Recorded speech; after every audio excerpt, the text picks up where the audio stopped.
أعوذ بالله من الشيطان الرجيم وما كان الله ليعذبهم وأنت فيهم وما كان الله معذبهم وهم يستغفرون وما لهم ألا يعذبهم الله وهم يصدون عن المسجد الحرام وما كانوا أولياؤه إن أولياؤه إلا المتقون ولكن أكثرهم لا يعلمون وما كان صلاتهم عند البيت إلا مكاء وتصدية فذوقوا العذاب بما كنتم تكفرون إن الذين كفروا ينفقون أموالهم ليصدوا عن سبيل الله فسينفقونها ثم تكون عليهم حسرة ثم يغلبون والذين كفروا إلى جهنم يحشرون ليميز الله الخبيث من الطيب ويجعل الخبيث بعضه على بعض فيركمه جميعا فيجعله في جهنم أولئك هم الخاسرون ليميز الله الخبيث من الطيب ويجعل الخبيث بعضه على بعض فيركمه جميعا فيجعله في جهنم أولئك هم الخاسرون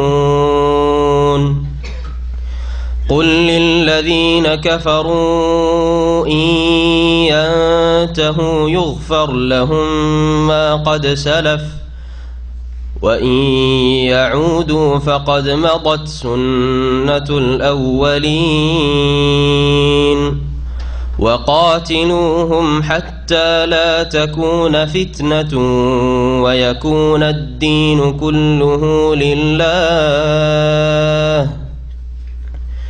فإن انتهوا فإن الله بما يعملون بصير وإن تولوا فاعلموا أن الله مولاكم نعم المولى ونعم النصير. السلام عليكم ورحمة الله وبركاته. بسم الله الرحمن الرحيم الحمد لله رب العالمين والصلاة والسلام على سيد المرسلين نبينا محمد وعلى آله وصحبه أجمعين أما بعد فأعوذ بالله من الشيطان الرجيم وما كان الله ليعذبهم وأنت فيهم وما كان الله معذبهم وهم يستغفرون وما لهم ألا يعذبهم الله وهم يصدون عن المسجد الحرام وما كانوا أولياؤه إن أولياؤه إلا المتقون ولكن أكثرهم لا يعلمون. মহান আল্লাহ সমস্ত প্রশংসা যে আল্লাহ পাক রব্বুল আলামিন নবী করিম সাল্লাল্লাহু আলাইহি ওয়াসাল্লামের বরকতে যতদিন পর্যন্ত তিনি জীবদ্দশায় ছিলেন ততদিন আল্লাহ পাক তার আযাব মানব জাতির উপর নাজিল করেননি, কারণ এটি হচ্ছে আল্লাহ পাকের খাস রহমত নবী করিম সাল্লাল্লাহু আলাইহি ওয়াসাল্লামের কারণে। আর অতদিন পর্যন্ত আল্লাহ পাক আযাব দেবেন না যতদিন পর্যন্ত মানুষ আল্লাহর কাছে নিজের ভুল ত্রুটির ক্ষমা চাইতে থাকবে। এই দুটি নিরাপত্তা আল্লাহ পাক মানব জাতিকে দান করেছেন। একটি নিরাপত্তা দুনিয়া থেকে বিদায় নিয়েছে, এখন আমাদের সামনে নিরাপত্তা একটি মাত্র বাকি আছে, তা হচ্ছে তওবা ইস্তেগফার করা। যতদিন পর্যন্ত আমরা আল্লাহ পাকের কাছে তওবা ইস্তেগফার করতে থাকব, ততদিন পর্যন্ত আল্লাহ পাকের আযাব আসবে না। আর যেই জাতি তওবা ইস্তেগফার থেকে উদাসীন হয়ে যায়, গাফিল হয়ে যায়, সেই জাতির উপর আল্লাহ পাকের আযাব আসে। সালাত এবং সালাম নাজিল হোক মুহাম্মদুর রাসূলুল্লাহ সাল্লাল্লাহু আলাইহি সাল্লামের উপর, যিনি দিনে 100 বার করে ইস্তেগফার করতেন, আস্তাগফিরুল্লাহ ওয়া আতুবু ইলাইহি, রব্বিগফিরলি ওয়ারহাম ওয়া আনতা আরহামুর রাহিমিন ইত্যাদি। নবী করিম সাল্লাল্লাহু আলাইহি এইভাবে আল্লাহ পাকের কাছে তওবা ইস্তেগফার করতেন। অথচ রাসূলুল্লাহ সাল্লাল্লাহু আলাইহি সাল্লামের আগের পরের ভুলভ্রান্তির অগ্রিম মার্জনার ঘোষণা আল্লাহ পাক কোরআনে কারিমে করেছেন। আমাদের তাফসীর হবে আয়াত নম্বর 34 থেকে সূরা আনফালের। এর আগে যে আয়াতটি রয়েছে আয়াত নম্বর 33, তার সাথে এই আয়াতের সম্পর্ক রয়েছে। সুতরাং আবার শুরু করছি ওই আয়াত থেকে যে আয়াতের শেষে আমরা থেমেছিলাম গত সপ্তাহে। আল্লাহ পাক ইরশাদ করেছেন, ওমা কান আল্লাহু লিয়ুআযযিবাহুম ওয়া আনতা ফীহিম। হে নবী মুহাম্মদ সাল্লাল্লাহু আলাইহি ওয়াসাল্লাম, আল্লাহ এমন নন যে মানব জাতিকে আযাব শাস্তি দেবেন অথচ আপনি তাদের মাঝেই রয়েছেন। ওয়া আনতা ফীহিম। ওমা কান আল্লাহু মুআযযিবাহুম, আর আল্লাহ এমন নন যে তাদেরকে শাস্তি দেবেন। ওয়া হুম ইস্তাগফিরুন, অথচ তারা ক্ষমা চাইছে, তারা ইস্তেগফার করছে, তারা মার্জনা কামনা করে যাচ্ছে। যতদিন পর্যন্ত নবী করিম সাল্লাল্লাহু আলাইহি সাল্লাম ছিলেন ততদিন পর্যন্ত আল্লাহ পাক আযাব দেবেন না, এই কথা ঘোষণা করেছেন কোরআনে কারিমে। আল্লাহ পাক ওই রকম আযাব দেন নাই। এটি হচ্ছে নবী করিম সাল্লাল্লাহু আলাইহি সাল্লামের বরকত, আল্লাহ পাকের রহমত এই নবীর কারণে। আর দ্বিতীয় উপায় আল্লাহ পাকের আযাব থেকে রক্ষার হচ্ছে ইস্তিগফার করা। ওমা কান আল্লাহু মুআযযিবাহুম, আল্লাহ তাদেরকে আযাব শাস্তি দেবেন না। ওয়া হুম ইস্তাগফিরুন, যখন তারা ইস্তিগফার করছে, আল্লাহর কাছে ক্ষমা চাইছে। এই রাস্তা আমাদের খোলা আছে। এর উপর একটি সুন্দর কিতাব লেখা হয়েছে। একজন আমির, প্রিন্স, আল কাসিমের প্রিন্স আলে সৌদ হাফেজাহুল্লাহ, তিনি লিখেছেন। এখানকার যারা রাজ পরিবার তারাও বেশ কয়েকজন আছেন, ভালো ভালো আলেম আছেন তারা, তাদের একজন তিনি। তো তিনি এই কিতাবটি লিখেছেন আরবিতে, আর কয়েক ভাষায় অনুবাদ হয়েছে। বাংলায় এক কপি আমার কাছে একবার আল কাসিম গিয়েছিলাম, তখন আমাদের এক ভাই ইসলামী সেন্টারে দিয়েছিলেন। এই বইটিতে এই বিষয়টা আলোচনা করা হচ্ছে। আল আমান উসানি, কিতাবের নাম হচ্ছে আল আমান আসানি, মানে দ্বিতীয় নিরাপত্তা। দ্বিতীয় নিরাপত্তা মানে কি? ইস্তেগফার, আল্লাহর কাছে ক্ষমা চাওয়ার ফজিলত, হ্যাঁ, ওর মহত্ব, ওর উপকারিতা ইত্যাদি, এ সম্পর্কে আলোচনা করা হয়েছে। তো আল্লাহ পাক এই আয়াতে তাহলে ইস্তেগফারের ফজিলত বলেছেন। যদি ক্ষমা চাইতে থাকেন, কারণ মানুষ মাত্র ভুল হইতে পারে, যদি আল্লাহ পাকের কাছে দ্রুত ক্ষমা চান তাহলে দ্রুত আযাব মুক্ত হয়ে যাবেন। যেই ব্যক্তি, যেই পরিবার, যেই সমাজ, যেই জনপদ, যেই দেশের মানুষ আল্লাহর কাছে ক্ষমা চাইতে থাকে, সেই দেশে, সেই পরিবারে, সেই সমাজে, সেই ব্যক্তির উপর আল্লাহ পাকের আযাব আসে না। ওমা কান আল্লাহু মুআযযিবাহুম ওয়া হুম ইস্তাগফিরুন, আয়াত নম্বর 33 সূরা আনফাল, ভালো করে মনে রাখবেন। এই আয়াত নাযিল হয়েছে নবী করিম সাল্লাল্লাহু আলাইহি সাল্লামের উপর বদর যুদ্ধের সময়, তাই না? বদর যুদ্ধের সময় নবী করিম সাল্লাল্লাহু আলাইহি সাল্লামকে আল্লাহ পাক জানিয়ে দিয়েছেন যে মক্কার কাফেরদেরকে আমি ধ্বংস করে দিতাম, আসমানি আযাব দিয়ে বা জমিনি আযাব, ভূমিকম্প দিয়ে বা আসমানি গজব দিয়ে, যেমন আগের জাতিগুলিকে ওইভাবে ধ্বংস করা। নূহ আলাইহিস সালামের জাতিকে বন্যা দিয়ে ধ্বংস করা হয়েছে, হ্যাঁ। তারপর আদ সম্প্রদায়কে ঘূর্ণিঝড় দিয়ে ধ্বংস করা হয়েছে, বিকট শব্দ দিয়ে সামুদ জাতিকে ধ্বংস করা হয়েছে, লূত আলাইহিস সালামের জাতিকে ধ্বংস করা হয়েছে কয়েক আযাব দিয়ে, জমিনকে উল্টে পাল্টে ইত্যাদি, পাথর বর্ষণ করে। এইভাবে বহু জাতিকে আল্লাহ পাক ধ্বংস করে। আল্লাহ পাক ইচ্ছা করলে মক্কার কাফের মুশরিকদেরকে এইভাবে ধ্বংস করতে পারতেন, কিন্তু তিনি করেননি কেন? উত্তরে আয়াতে রয়েছে, ও আনতাফিম, যতদিন আপনি আছেন। আগের নবীরা থাকতে নবীদের সামনে ওই জাতিকে ধ্বংস করা হয়েছে, ঠিক না? লূত আলাইহিস সালামকে আল্লাহ বলে তুমি রাতারাতি বেরিয়ে পড়ো, ভোর রাতে, বেরিয়ে পড়ো তুমি রাতারাতি। আর ওয়ালা ইয়ালতাফিত মিনকুম আহাদুন, ফিরে দেখবে না যে আল্লাহর আযাব নাযিল হচ্ছিল, দেখি কি হচ্ছে না হচ্ছে, খবরদার দেখবে না কেউ তোমরা। তাহলে নবীর চোখের সামনে জাতিকে ধ্বংস করা হচ্ছে। নবী করিম সাল্লাল্লাহু আলাইহি ওয়াসাল্লামের বরকতে কাফেররা উপকৃত, আল্লাহর দুশমনও উপকৃত। রাসূলের কট্টর দুশমন আবু জাহাল, আবুল হাব, উতবা, শাইবা, রাবিয়া, মক্কার মুশরিক কুরাইশরা, তারা উপকৃত, লাভবান, যে আল্লাহ পাক আসমানি জমিনি আযাব দিয়ে, প্রাকৃতিক দুর্যোগ যেগুলোকে বলা হচ্ছে আজকাল, এগুলো দিয়ে আল্লাহ পাক ব্যাপক হারে ধ্বংস করেননি মক্কাবাসীকে। অথচ তারা আল্লাহ পাকের আযাবের মুস্তাহিক, হকদার ছিলেন। আল্লাহ যে কোনো আযাব দিয়ে ধ্বংস করতেন মক্কার এই কাফেরদেরকে ওই সময়, সেটা আল্লাহর জন্য ন্যায় নীতি, ইনসাফ ছিল, সুবিচার ছিল। তারপর আল্লাহ ধ্বংস করেন নবীর বরকত। নবী করিম সাল্লাল্লাহু আলাইহি ওয়াসাল্লাম চলে যাওয়ার পরে মক্কা থেকে যখন মদিনা হিজরত করে চলে আসলেন, তার আগে পর্যন্ত সামান্যতম এমন কোন আযাব কাফেরদের উপর আসেনি। বড় আযাব আসেনি, ছোট আযাব আসেনি তেমন আযাব।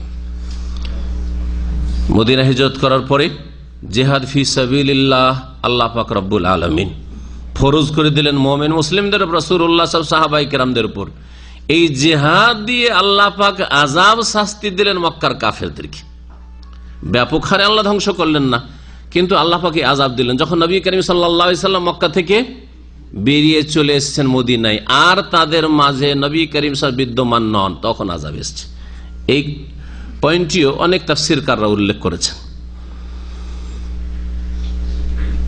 তবে ব্যাপক হারে আল্লাহ পাক ধ্বংস করেননি। প্রাকৃতিক দুর্যোগ দিয়ে আল্লাহ পাক সকল কাফেরকে আল্লাহ ধ্বংস করেননি মক্কার। ইস্তেগফার সম্পর্কে কোন কোন রিওয়ায়াত এসেছে তাফসীরে যে মক্কার মুশরিকেরা শিরক কুফরির পথে থাকলেও আল্লাহর অস্তিত্ব মানত, নাস্তিক ছিল না তারা, এবং আল্লাহ পাক রব্বুল আলামিনের রুবুবিয়ত মানত, আল্লাহর কাজে শিরক করত না, তাওহীদের রুবুবিয়তে তারা শিরক করত না, আল্লাহকে স্রষ্টা মানত, আল্লাহকে রিজিক দাতা মানত, এবং বড় বিপদে পড়লে কাকে ডাকতো? আল্লাহকে ডাকতো। আবরাহা যখন আক্রমণ করে আসলো, আব্দুল মুত্তালিব তো মুশরিক, তখন কাবার গেলাফ ধরে কার কাছে দোয়া করেছিল? আল্লাহ তোমার ঘর তুমি রক্ষা করো। কার কাছে দোয়া করেছিল? লাত উজ্জা মানা 360টা মূর্তি তো ওখানে রাখা ছিল, ওদেরকে কেন ডাকেনি যে হরে রাম হরে কৃষ্ণ উদ্ধার করো? করেছিল? মক্কার কাফের এই কাজ করেনি, আব্দুল মুত্তালিব কাজ করেনি। আল্লাহ তোমার ঘরের তুমি হেফাজত করো। যখন বড় বিপদ আসতো তখন এক আল্লাহকে ধরতো, কোরআনে কারীমে বলা হয়েছে। যখন সুখে থাকতো তখন তারা শিরক করত, দুঃখে পড়লে দাউল্লাহ মুখলিসিনা লাহুদ্দিন, একমাত্র নিখুঁত নির্ভেজাল করে আল্লাহকে ডাকত। তো তারা ইস্তেগফার করতো, কিন্তু ভুল পথে শিরক কুফরিও করছে, মূর্তি পূজাও করছে, আর তার সাথে আল্লাহর কাছে ক্ষমাও চাইছে। কোন কোন তাফসীরকাররা উল্লেখ করেছেন যে এটা একটি কারণ আল্লাহ পাকের প্রাকৃতিক আযাব দিয়ে মক্কাবাসী, মক্কার কাফেরকে ধ্বংস না করার। এই তো ছিল বিগত কালের কথা, কিন্তু কিয়ামত পর্যন্ত দ্বিতীয় যে নিরাপত্তা উল্লেখ করা হয়েছে সেটা অব্যাহত আছে না? নেই। সুতরাং আমরা যতদিন পর্যন্ত আল্লাহ অভিমুখী হব, আল্লাহর কাছে ক্ষমা চাইতে থাকব, আমাদের দৈনিক ইস্তেগফার থাকবে, এবং ইস্তেগফার ক্ষমা চাওয়া মানে এই না যে মিছামিছি ক্ষমা চাওয়া। মিছামিছি ক্ষমা চাওয়া বলতে গুনাহ তো ডুবে আছেন, গুনাহ করতেই আছেন, গুনাহ ছাড়বো এই মন মেজাজও নেই, আর আস্তাগফিরুল্লাহ পড়তে আছেন, এটা হচ্ছে মিছামিছি ইস্তেগফার করা। আর অন্তর থেকে ক্ষমা চাওয়া, জবান দ্বারা ক্ষমা চাওয়া, কাজে কর্মে ক্ষমা চাওয়া হচ্ছে যে ভুল করেছি, ক্ষমা চাইলাম মানে এই ভুল আর করব না, এটা হচ্ছে ক্ষমা চাওয়া, এটা হচ্ছে তওবা, এটা হচ্ছে ইস্তেগফার, আল্লাহর দিকে ফিরে আসা। এইরকম অবস্থা যদি আমরা আমাদের ব্যক্তি জীবনে তৈরি করতে পারি, আমাদের পরিবারে তৈরি করতে পারি, যে ভুল হতে পারে পারিবারিক ক্ষেত্রে, কিন্তু আমরা পরিবার তওবা করি, ইস্তেগফার করি। সমাজে ভুল হতে পারে, পাপ হতে পারে, দেশে পাপ হচ্ছে, পাপ হবেই, কিছু আগাছা থাকবেই, কিন্তু দেশবাসী আল্লাহ অভিমুখী, আল্লাহ দ্রোহী নয়, আল্লাহর দুশ্মনী করে, আল্লাহর দিনের দুশ্মনী করে না, আল্লাহর দিনের বিরুদ্ধাচরণ করে না, বরং আল্লাহ পাকের কাছে শির নত করে ভুল স্বীকার করে, ইস্তেগফার করে, তো আল্লাহ পাক সেই জাতিকে ধ্বংস করবেন না প্রাকৃতিক দুর্যোগ দিয়ে, বড় আযাব দিয়ে আল্লাহ ধ্বংস করবেন না। তারপরের আয়াতে আল্লাহ পাক বলছেন যে ওমা লাহুম আল্লা ইউআযিবাহুমুল্লাহ, আর এমন কোন বাধা আছে যে আল্লাহ পাক তাদেরকে শাস্তি দেবেন না, মানে মক্কার মুশরিকদের শাস্তি দেবেন না। এর আগে বলেন আল্লাহ আযাব দেবেন না যতদিন নবী আছেন, তারপর আল্লাহ বলছেন যে আল্লাহ কেন শাস্তি দেবেন না, মানে দেবেন আল্লাহ শাস্তি। তাহলে আগের শাস্তি আর পরের শাস্তি, আগের আয়াতে প্রাকৃতিক দুর্যোগ, বড় ধরনের আযাব, যাতে দেশবাসী ধ্বংস, এলাকাবাসী ধ্বংস, সকলেই ধ্বংস, এইরকম আযাব, পুরুষ নারী শিশু, দুর্বল সবাই ধ্বংস, এইরকম আযাব আল্লাহ পাক দেবেন না যতদিন পর্যন্ত নবী করিম সাল্লাল্লাহু আলাইহি সাল্লাম বেঁচে আছেন। এটি আপন জায়গায় ঠিক আছে।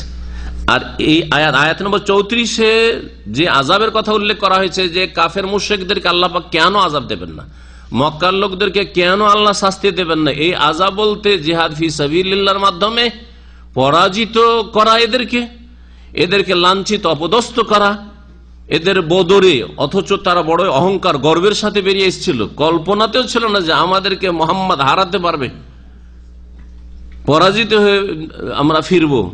বরং আবু জাহালি কল্পনা করতে পারেন যে এখানে আমার শেষ সমাপ্তি, জাহান্নামে পৌঁছে যেতে হবে বদরের প্রান্তে, কল্পনা তো ছিল না, বড় দাপট আর অহংকারের সাথে এসেছিল। আল্লাহ পাক এই আযাব দিয়ে 70 জনকে জাহান্নামে পৌঁছে দিলেন, আর 70 জনকে নবী সাল্লাল্লাহু আলাইহি ওয়াসাল্লাম সাহাবায়ে কেরামরা বন্দী করে নিয়ে আসলেন। এই মর্মে আল্লাহ বলছেন ওমা লাহুম আল্লা ইউআযিবাহুমুল্লাহ, আর তাদের আযাব দিতে এমন কোন বাধা রয়েছে, ওমা লাহুম তাদের কাছে এমন কোন বাধা রয়েছে যে আল্লাহ ইউআযিবাহুমুল্লাহ, যে আল্লাহ তাদেরকে আযাব শাস্তি দেবেন না।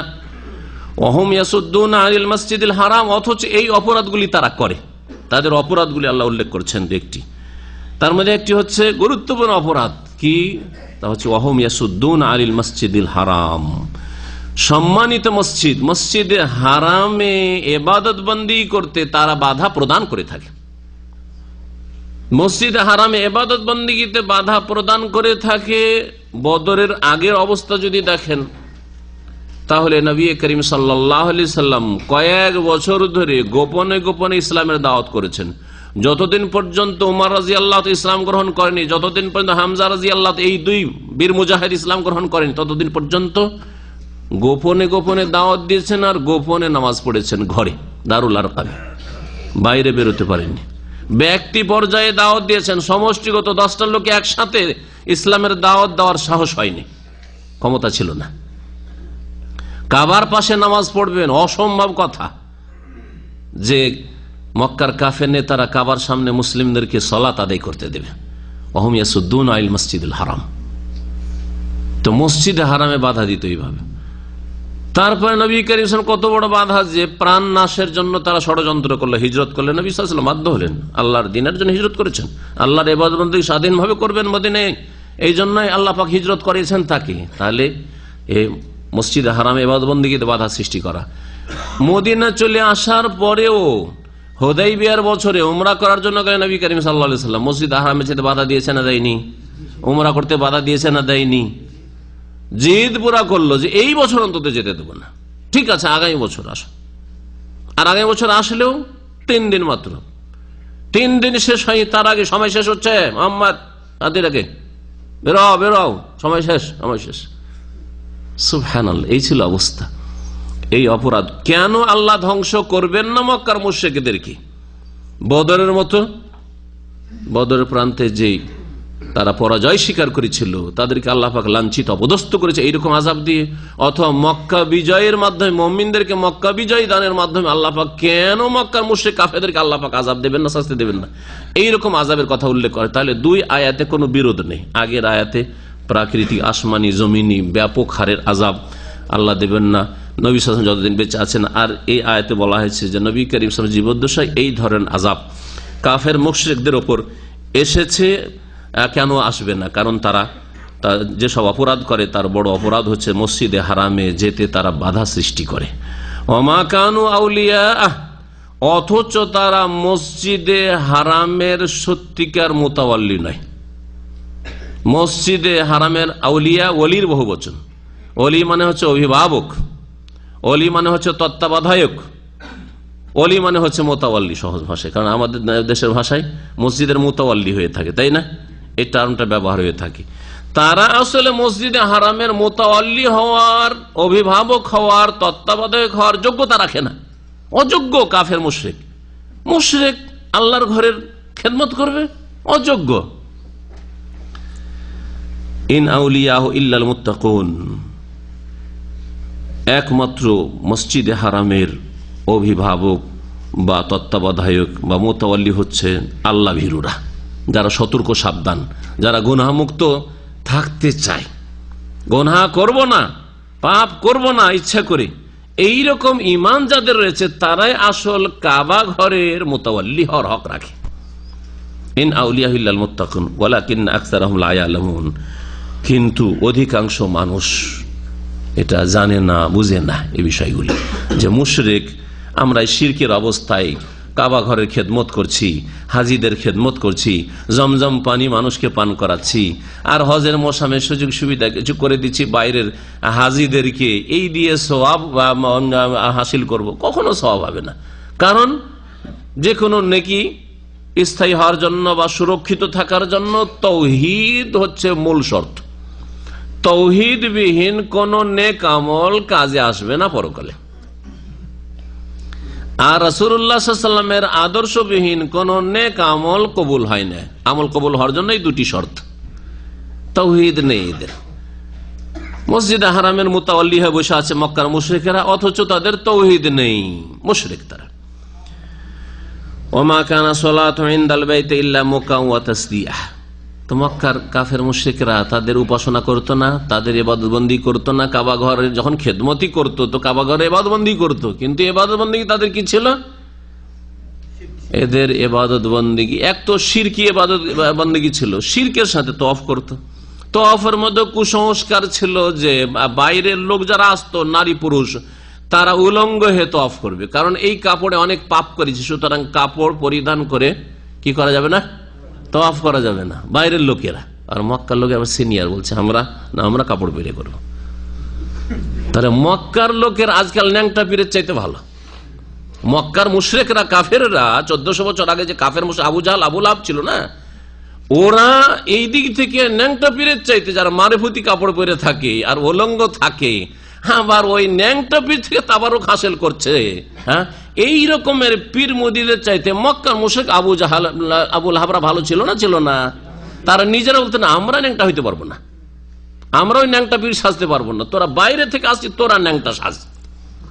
ঠিক না? দেখতে পাচ্ছেন? আর এটা ইসলাম ধর্মের নামে চলছে, এটা রাসূলের উম্মতের নামে চলছে, এটা কোরআন হাদিসের নামে চলছে, এটা মারিফত, আল্লাহর সাথে মারিফত আর ফানা বিলীন হওয়ার নামে চলছে। আউযুবিল্লাহ। ইসলাম ধর্মকে কিভাবে বিকৃত করেছে। মক্কার মুশরিকদের ইবাদত বন্দেগীতে ভেজালের সংমিশ্রণ ঘটেছিল। তওয়াফ করতো, তওয়াফের সাথে সাথে তারা তালি বাজাতো, করতালি, তালি বাজাতো। তওয়াফের সাথে সাথে মুখের ভিতর আঙ্গুল ভরে শীষ মারতো, শীষ। আল্লাহ পাক রব্বুল বলছেন যে এদের নামাজ, হ্যাঁ, এদের উপাসনা এই ধরনের ছিল। আল্লাহ বলছেন ওমা কানা সালাতুহুম ইনদাল বাইতি ইল্লা মুকাউ ওয়া তাসদিয়া, তাদের সালাত, তাদের উপাসনা বাইতুল্লাহর নিকটে ছিল না একমাত্র শীষ মারা, ওয়া তাসদিয়া এবং তালি বাজানো ছাড়া। অর্থাৎ এদের ইবাদত বন্দেগী ছিল তালি বাজানো এবং শীষ দেওয়া। তো মোকা হচ্ছে সাফির, সাফির মানে হচ্ছে শীষ দেওয়া। আজকাল যে হর্ন মারছেন না, এটাকে সাফির বলা হচ্ছে আরবিতে। হ্যাঁ, সাফির পুরাতন যুগে এই শব্দটি ছিল, এখনো শব্দটি রয়েছে। মোকা এই শব্দটি একটু কঠিন শব্দ, যার সহজ আরবি হচ্ছে সাফির, শীষ দেওয়া। ও তাসদিয়া হচ্ছে তালি বাজানো, তালি বাজানো, তালি বাজাতো। আজকাল আবার এই পীরতন্ত্রের নামে ঢোল তাবলা বাজিয়ে আল্লাহর মারিফাত হাসিল করা হয়, ইবাদত বন্দি করা হয়, জিকির করা হয়। এদিকে মক্কার কাফের মুশরিকদের আদর্শ না? হ্যাঁ, মক্কার কাফের মুশরিকদের ইবাদত বন্দেগী এদের খানকাহে হয়, এদের জিকিরের জায়গা হয়। হ্যাঁ, এদের পীর মুরিদের যে ধর্ম সেখানে হয়। তাহলে বোঝা গেল যে পীর মুরিদের ধর্ম কোরআন হাদিসের ধর্ম না, এটা মক্কার মুশরিকদের ধর্ম। যাদের ধর্ম ছিল শীষ দেওয়া এবং তালি বাজানো। ফাযুকুল আযাব বিমা কুনতুম তাকফুরুন, সুতরাং তোমরা তোমাদের কুফরির কারণে আযাব আস্বাদন করো, আযাবের স্বাদ চাখতে থাকো। ইন্নাল্লাযীনা কাফারু ইউনফিকুনা আমওয়ালাহুম লিয়াসুদ্দু আন সাবিলিল্লাহ ফাসায়ুনফিকুনাহা সুম্মা তাকুনু আলাইহিম হাসরাহ সুম্মা ইউগলাবুন ওয়াল্লাযীনা কাফারু ইলা জাহান্নামা ইউহশারুন। আয়াত নম্বর 36। এই আয়াতের শানে নজুল রয়েছে। আয়াতের তরজমা করে দিয়ে আগে তারপরে শানে নজুল শুনবেন, তাহলে বুঝতে সুবিধা। ইন্নাল্লাযীনা কাফারু, আল্লাহ পাক বলছেন নিঃসন্দেহে যারা কাফির, ইউনফিকুনা আমওয়ালাহুম লিয়াসুদ্দু আন সাবিলিল্লাহ, তারা নিজেদের ধন সম্পদ ব্যয় করে আল্লাহর রাস্তায় বাধা দেওয়ার উদ্দেশ্যে। তাহলে কাফির যারা আল্লাহকে অস্বীকার করে, পরকালকে অস্বীকার করে, রাসূলকে অস্বীকার করে, আল্লাহ পাকের বিধান কোরআনে কারীমকে অস্বীকার করে, তাদের কাজ হচ্ছে আল্লাহর রাস্তায় বাধা সৃষ্টি করা। নিজেরা তো ইসলাম গ্রহণ করবে না, কিন্তু কেউ যদি ইসলাম গ্রহণ করে তাদের সামনে বাধা হয়ে দাঁড়াবে। নিজেরা তাওহীদ কবুল করবে না, রাসূলের অনুসারী, সুন্নতের অনুসারী হবে না, কোরআন এবং হাদিসের অনুসারী হবে না। আর যদি কেউ কোরআন হাদিসের অনুসারী হয়, শিরক ছেড়ে দেয়, তাহলে তাদের জন্য বড়ই বাধা হয়ে দাঁড়াবে। তাদের ওপর জুলুম অত্যাচার চালাবার চেষ্টা করবে, চাপ সৃষ্টি করবে, যতটুকু পারে করার চেষ্টা করবে, তাদের ক্ষয়ক্ষতি।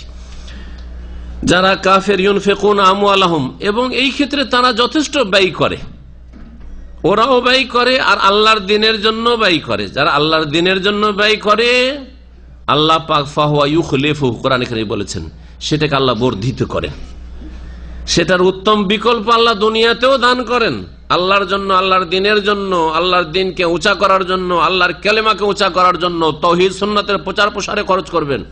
তাহলে আল্লাহ পাক রব্বুল আলামিন ওমা আনফাকতুম মিন নাফাকাতিন ফাহুয়া ইউখলিফু ওয়া হুয়া খায়রুর রাযিকিন, যা ব্যয় করবে তুমি আল্লাহর সন্তুষ্টির জন্য, আল্লাহ সেটাকে বর্ধিত করবে বা সেটার উত্তম বিকল্প দান করবে। দুনিয়াতেও আখিরাতে উত্তম বিকল্প, একটি নেকিকে 700-তে পরিণত করবেন। আর তিনি উত্তম রিজিক দাতা, সুতরাং আল্লাহর দ্বীনের জন্য খরচ করলে কমে যাবে না, বরং উত্তম রিজিক দাতা তোমাকে উত্তম রিজিক দান করবেন। পক্ষান্তরে যারা কাফের, তারা ধন সম্পদ ব্যয় করে পাপের কাজে, নিজেরাও পাপ করে, অন্যদেরকেও পাপের দিকে ঠেলে দিতে চায়। লিয়াসুদ্দু আন সাবিলিল্লাহ, যাতে করে আল্লাহর রাস্তায় বাধা সৃষ্টি করে তাদের ধন সম্পদ ব্যয় করার মাধ্যমে। ফাসায়ুনফিকুনাহা, আল্লাহ বলছেন যে এরা নিশ্চয়ই এরা খরচ করবে, ব্যয় করবে আল্লাহর রাস্তায় বাধা দেওয়ার জন্য।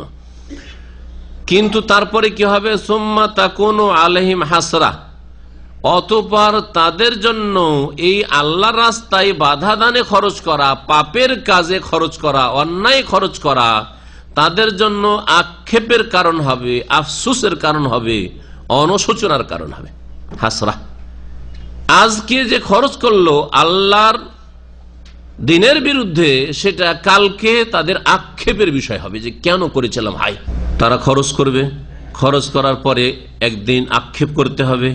সুম্মা ইউগলাবুন, আর তারপরে তারা পরাজিত হবে, পরাজিত হবে। টাকা পয়সা ব্যয় করলো ইসলামের বিরুদ্ধে, শেষখানে তারা বিজয়ী না হয়ে পরাজিত হবে। ওয়াল্লাযীনা কাফারু ইলা জাহান্নাম ইউহশারুন, আর যারা কাফের তাদেরকে শেষখানে জাহান্নামে একত্রিত করা হবে। এ হচ্ছে ওইসব কাফেরদের অবস্থা। কাফের সকলে জাহান্নামে যাবে, কিন্তু কাফেরদের মধ্যে যারা আল্লাহর দ্বীনে বাধা সৃষ্টি করার জন্য, আল্লাহর দ্বীনের ক্ষয়ক্ষতি করার জন্য, আল্লাহর দ্বীন যাতে করে তাতে ফলন না হয়, সেটা শক্তিশালী না হয়, এই জন্য ব্যয় করবে, তাদেরকে এই ব্যয় করার ওপর আফসোস আক্ষেপ করতে হবে।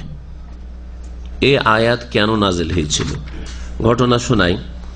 ইবনে কাসির রহমতুল্লাহ আলাইহির তাফসীর থেকে তিনি বলছেন, যখন বদরে কুরাইশরা ক্ষতিগ্রস্ত হলো, ক্ষতিগ্রস্ত জানেন, একটু আগে বললাম 1000 জন এসেছিল, আর তারা কল্পনা করেন যে আমরা এভাবে হারবো, কিন্তু হলোটা কি?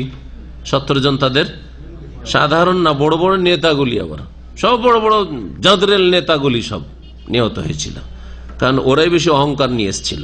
এই যখন হইল আর মক্কায় খবর পৌঁছিল তাদের আপনজনদের কাছে যে কারো বাপ মারা গেছে, কারো ভাই মারা গেছে, কারো ছেলে মারা গেছে, হ্যাঁ খবর পৌঁছিল, একেবারে শোক মাতম শুরু হয়ে গেল সেখানে।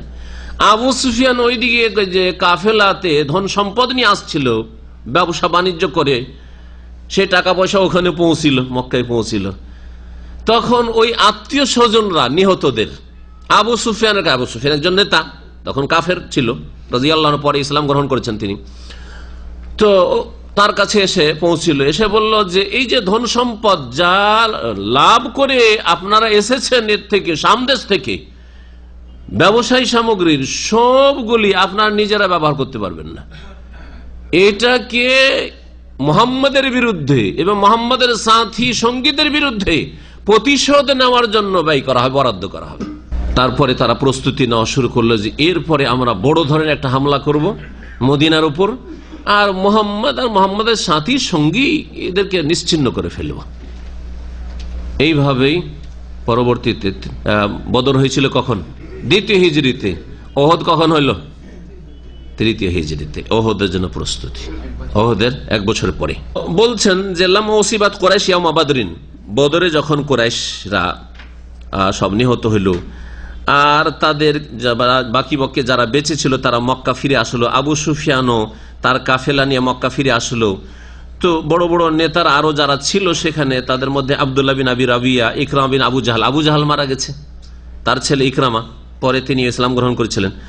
সাফওয়ান বিন উমাইয়া, এরা ফিরে জালিমিন কুরাইশ, আর কুরাইশ বংশের বেশ কিছু লোকেরা যাদের ওসিবা আবা ওহম আবনা ওহম ইখওয়ান ওহম, যাদের কারো বাপ মারা গেছিল, কারো ছেলে মারা গেছিল, কারো ভাই বেরাদর মারা গেছিল বদরে। ফাকাল্লামু আবু সুফিয়ান বিন হারব, ফাকাল্লামু আবা সুফিয়ান বিন হারব, আবু সুফিয়ানের সাথে কথা বললো। ওমান কানাত লাহু ফি তিলকাল ইরে মিন কুরাইশ তিজারা, আর যাদেরই ব্যবসায়ী শরিকানা ছিল আবু সুফিয়ান এবং তার সাথে যেসব শরিকরা ছিল সকলের সাথে কথা বললো। বললো ইয়া মাশারা কুরাইশ, হে কুরাইশের দল, ইন্না মুহাম্মাদান কাদ ওয়াতারাকুম ওয়া কাতালা খিয়ারাকুম, মুহাম্মদ তোমাদেরকে ক্ষতিগ্রস্ত করে সর্বনাশ করেছে এবং তোমাদের ভালো ভালো লোকদেরকে খুন করেছে। ফাআইনুনা বিহাযাল মালি আলা হারবিহি, সুতরাং এই যে তোমাদের ব্যবসার যে লভ্যাংশ রয়েছে, এই ধন সম্পদ দিয়ে মুহাম্মাদের বিরুদ্ধে যুদ্ধ করার জন্য আমাদের সহযোগিতা করো। লাআল্লানা আন নুদরিকা মিনহু সারান বিমান উসিবা মিন্না, যাতে করে আমরা আমাদের আত্মীয় স্বজনদের প্রতিশোধ নিতে পারি। ফাফালু, তাই তারা করেছিল, আর পরের বছর ওহদের যুদ্ধ বাঁধিয়েছিল। জি, এই রিওয়ায়াতটি আব্দুল্লাহ বিন আব্বাস রাদিয়াল্লাহু তাআলা আনহুমা প্রখ্যাত সাহাবী থেকে বর্ণিত এই আয়াতের তাফসীরে। তো এখন আয়াত বুঝতে পারলেন যে মক্কার মুশরিকেরা এই ধন সম্পদ খরচ করলো ইসলামের বিরুদ্ধে, রাসূলুল্লাহ সাল্লাল্লাহু আলাইহি ওয়াসাল্লামের বিরুদ্ধে ওহদ করার জন্য, কিন্তু ওহদে কিছুটা ক্ষয়ক্ষতি সাহাবায়ে কেরামদের হলেও সেখানেও বিজয় লাভ করতে পারেনি মক্কার মুশরিকরা। আর তারপরে খন্দক হলো, সেখানেও তারা যে আশা নিয়ে এসেছিল আরবের চারিদিক থেকে সমস্ত গোত্রকে ডেকে হেঁকে যে এবারে শেষ করে আসবো, তাতেও কিছু করতে পারলো না। আল্লাহ পাক রব্বুল সর্বনাশ করলেন তাদের। হ্যাঁ, এমন ঘূর্ণিঝড়, এমন প্রচন্ড ঠান্ডা শুরু হলো যে পালায় তার দিশা পেল না। তাদের যে তাবু টাবু ছিল সব উড়ে শেষ, নিজেও টিকতে পারছে না, ধুলো বালি চোখে নাকে মুখে আর থাকতে পারছে। এইভাবে আল্লাহ পাক রব্বুল আলামিন তাদেরকে আবার মদিনার চারিদিক থেকে বিতাড়িত করলেন। এই খন্দকের পরে নবী করিম সাল্লাল্লাহু আলাইহি ওয়াসাল্লাম একটি ভবিষ্যৎবাণী করেছিলেন, আল আনা নাগজুহুম ওয়ালা ইয়াগজুনা, এখন থেকে আগামীতে আমরাই তাদের উপর হানা দেব, আমাদের উপর আর কাফেররা হানা দেওয়ার কখনো সাহস করবে না। এর আগে বদরও তারা হানা দেওয়ার জন্য এসছে, হ্যাঁ, ওহদে এসছে, খন্দকে এসছে, কিন্তু খন্দকের পরে খাইবারে নবী সাল্লাল্লাহু আলাইহি ওয়াসাল্লাম নিজে গেছেন ইহুদির যুদ্ধে, মক্কা বিজয়ী নিজে গেছেন, তায়েফের যুদ্ধ, হুনাইনের যুদ্ধে নিজে গেছেন। তারা আক্রমণ করার জন্য আসার সাহস করেনি। নবী করিম সাল্লাল্লাহু আলাইহি ওয়াসাল্লাম যে সত্য নবী, সত্য রাসূল, এর বাস্তব প্রমাণ অনেক, তার মধ্যে এটি একটি। যা তিনি বলেছেন ভবিষ্যৎবাণী তার বাস্তবায়ন হয়েছে, এটা কি তার সত্যতা প্রমাণ করে না? আল্লাহ পাক রব্বুল আলামিন তারপরে বলছেন যে লিয়ামিজ আল্লাহুল খাবিসা মিনাত তাইয়্যিব ওয়া জাআল খাবিসা বা'দাহু আলা বা'দ ফায়ারকুমাহু জামিআ ফায়াজআলহু ফি জাহান্নাম উলাইকা হুমুল খাসিরুন। আল্লাহ পাক রব্বুল আলামিন এই জাহান্নামে কাফেরদেরকে একত্রিত করবেন, এই একটি বিষয়। আর কাফেররা ধন সম্পদ ব্যয় করে তারা আক্ষেপ করবে, লাভবান হবে না। বাতিলের জন্য খরচ করছে, তারা পাপের জন্য খরচ করছে, আর মুমিন ভালো কাজের জন্য খরচ করছে। এর মাধ্যমে আল্লাহ পাক কি করতে চান? এই দুটো বিষয়, জাহান্নামীদেরকে, কাফেরদেরকে জাহান্নামে দিয়ে, এটা আখিরাতের বিষয়। কেউ কেউ বলেছে এই আয়াতটি আখিরাত সম্পর্কে, আর কোন কোন তাফসীরকাররা বলছেন না, দুনিয়ার অবস্থাকেও শামিল। এই জন্য দুটোই কথা বলছি। দুনিয়ার অবস্থা, দুনিয়াতে যারা কাফের আল্লাহদ্রোহী তারা ইসলামের বিরুদ্ধে খরচ করবে, কিন্তু শেষখানে তারা লজ্জিত হবে, আক্ষেপ করবে, লাভবান হতে পারবে না, ব্যর্থ হবে। তো আল্লাহ পাক এসবের মাধ্যমে কি করতে চান? লিয়ামিজ আল্লাহুল খাবিসা মিনাত তাইয়্যিব, যাতে করে অপবিত্রকে আল্লাহ পাক পবিত্র থেকে পৃথক করেন। জাহান্নামে কাফেরদেরকে দিয়ে দিলেন, এরা অপবিত্র, এরা হচ্ছে কুজন। কুজনকে সুজন থেকে পৃথক করতে চান, অপবিত্রকে পবিত্র থেকে পৃথক করতে চান। আল্লাহ পাক রব্বুল এইরকম করবেন। আখিরাতে এটা আল্লাহ করবেন যারা বলেছেন, তারা সূরা ইয়াসিনের একটি আয়াত দলিল হিসাবে পেশ করেছেন। হাসরের মাঠে বিচার দিবসে আল্লাহ পাক রব্বুল আলামিন কাফের, মুশরিক, পাপিষ্ট যারা জাহান্নামী তাদেরকে সম্বোধন করে বলবেন, ওয়ামতাজুল ইয়াওমা আইয়ুহাল মুজরিমুন। আজকে হে অপরাধীরা, তোমরা আলাদা হয়ে যাও, পৃথক হয়ে যাও। যত অপরাধী রয়েছে, নাস্তিক একদল, মুশরিক একদল, তারপরে ফরজ ত্যাগকারী, নামাজ ত্যাগকারী একদল, খুনি একদল, এইভাবে মুজরিমুন যত রয়েছে তাদেরকে মুমিনদের থেকে একাকার হয়ে থাকবে হাসরের মাঠে, তাদেরকে আল্লাহ পাক আলাদা করে দেবেন। ওয়ামতাজুল ইয়াওমা আইয়ুহাল মুজরিমুন। আল্লাহ পাক রব্বুল আলামিন তাহলে খাবিস কুজন, আর তাইয়্যিব সুজন, অথবা খাবিস অপবিত্র, নোংরা, আর তাইয়্যিব হচ্ছে পাক পবিত্র। তো অপবিত্রকে, নাপাককে, নোংরাকে আল্লাহ পাক পবিত্র থেকে পৃথক করে দিতে চান। ওয়াজাল খাবিসা বা'দাহু আলা বা'দ, আর খবিসগুলিকে, অপবিত্রকে বা কুজনের এককে অপরের সাথে করে দিতে চান, সাথে করে দিতে চান। আর তারপরে ফায়ারকুমাহু জামিয়ান, তারপরে সকলকে স্তূপকৃত করতে চান। রাকামা মানে হচ্ছে স্তূপকৃত করা, ছড়িয়ে ছিটিয়ে আছে এক জায়গায়, সারি লাগিয়ে দেওয়া বা পালা লাগিয়ে দেওয়া আমরা বলি আমাদের, জি। স্তূপকৃত করতে চান আল্লাহ পাক রব্বুল। ফায়ারকুমাহু, যেমন সবগুলিকে আল্লাহ স্তূপকৃত করবেন, এই কাফেরগুলিকে, নাপাকগুলিকে। ফায়াজআলহু ফি জাহান্নাম, অতঃপর সেগুলিকে জাহান্নামে আল্লাহ পাক নিক্ষেপ করবেন। উলাইকা হুমুল খাসিরুন, আর ওরাই হচ্ছে ক্ষতিগ্রস্ত। কুল লিল্লাযিনা কাফারু ইন ইয়ানতাহু ইউগফার লাহুম মা কাদ সালাফ। আল্লাহ পাক কাফের মুশরিকদেরকে আবার একটা মার্জনার দাওয়াত দিচ্ছেন, ক্ষমার জন্য আহ্বান করছেন যে আসো, এখনো ক্ষমার দরজা খোলা আছে। অপরাধ করেছো, মুহাম্মদ সাল্লাল্লাহু আলাইহি সাল্লামকে, তার সাথী সঙ্গীদেরকে মক্কা থেকে তাড়িয়ে দিয়েছো, খুন করেছো, বড় জুলুম অত্যাচার করেছো, ইসলাম দ্রোহিতা করেছো, এখনো সুযোগ সুবিধা আছে, ফিরে আসো। আল্লাহ পাক রব্বুল আলামিন যে কত আরহামুর রাহিমিন। এখান থেকে একজন জন্মসূত্রে মুসলিম কে সচেতন হওয়া উচিত যে আল্লাহ পাকের রহমত কত প্রশস্ত, আল্লাহ পাকের মাগফিরাত, মার্জনা কত অসীম, আল্লাহ পাকের দয়া কত বেশি। ইন্না রাহমাতি সাবাকাত আলা গাযাবি, নবী সাল্লাল্লাহু আলাইহি ওয়াসাল্লাম বলছেন আমার রহমত, হাদিসে কুদসি নবী সাল্লাল্লাহু আলাইহি ওয়াসাল্লাম বলছেন যে আল্লাহ পাক ইরশাদ করেন যে আমার রহমত সাবাকাত আলা গাযাব, আমার ক্রোধের উপর প্রাধান্য পেয়েছে, বিস্তার লাভ করেছে। তো আল্লাহ পাক রব্বুল আলামিন কাফেরদেরকেও, যারা ইসলামের বিরুদ্ধে বদরে লড়াই করেছে, ওহদে লড়াই করেছে, খন্দকে লড়াই করেছে, তাদেরকে আল্লাহ ইসলামের দাওয়াত দিচ্ছেন, আর মাগফিরাতের দাওয়াত দিচ্ছেন, আসো ক্ষমা করে দেবো, চলে আসো, এখনো ক্ষমা করে দেবো। তাহলে তাদের জন্য যদি তওবার দরজা খোলা থাকে, তাদের জন্য যদি ক্ষমা চাওয়ার দরজা খোলা থাকে, আপনি জন্মসূত্রে মুসলিম, আপনার দ্বারা কিছু পাপ হয়েছে, যতই বড় পাপ হোক না কেন, হয়তো কবর মাজার পূজার মতো শিরক হয়েছে, বড় শিরক, ইসলাম থেকে বেরিয়ে গেছেন, অথবা নাস্তিকতার পাপ হয়েছে, অজ্ঞতার কারণে ইসলামের বিরুদ্ধে কথা বলে নাস্তিক হয়েছে, মুরতাদ হয়েছে, তারপরও দরজা খোলা আছে, তারপরও দরজা খোলা আছে। আর যারা অন্য কাবিরা গুনাহ করেছে, ফরজ নামাজ ছেড়েছেন, রোজা ছেড়েছেন, হ্যাঁ, এখনো হজে বিলম্ব করে পয়সা শুধু দেশে পাঠাইতে আছেন, হজ করার তৌফিক হয় না, এখন হারাম কাজে লেগে আছেন, হারাম কাজে লিপ্ত আছেন, এখনো ছেড়ে দেন, এখনো তওবার দরজা খোলা আছে। কিন্তু যেদিন মওতের পরওয়ানা চলে আসবে আর সকলেই তওবা করবে, তখন তওবার দরজা বন্ধ হয়ে যাবে, তওবার দরজা বন্ধ হয়ে যাবে।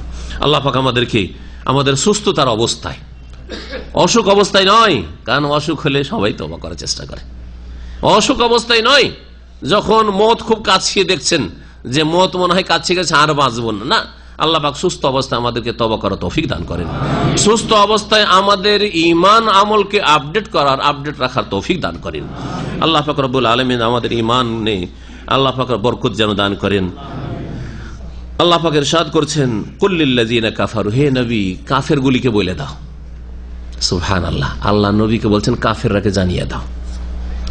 কুল্লিল্লাযিনা কাফারু, কাফেরগুলিকে বলে দাও, ইয়ান্তাহু ইউগফার লাহুম মা কাদ সালাফ, এখনো যদি তারা বিরত হয়ে যায় তাহলে অতীতে যা হয়েছে করেছে তা আল্লাহ ক্ষমা করে দেবেন।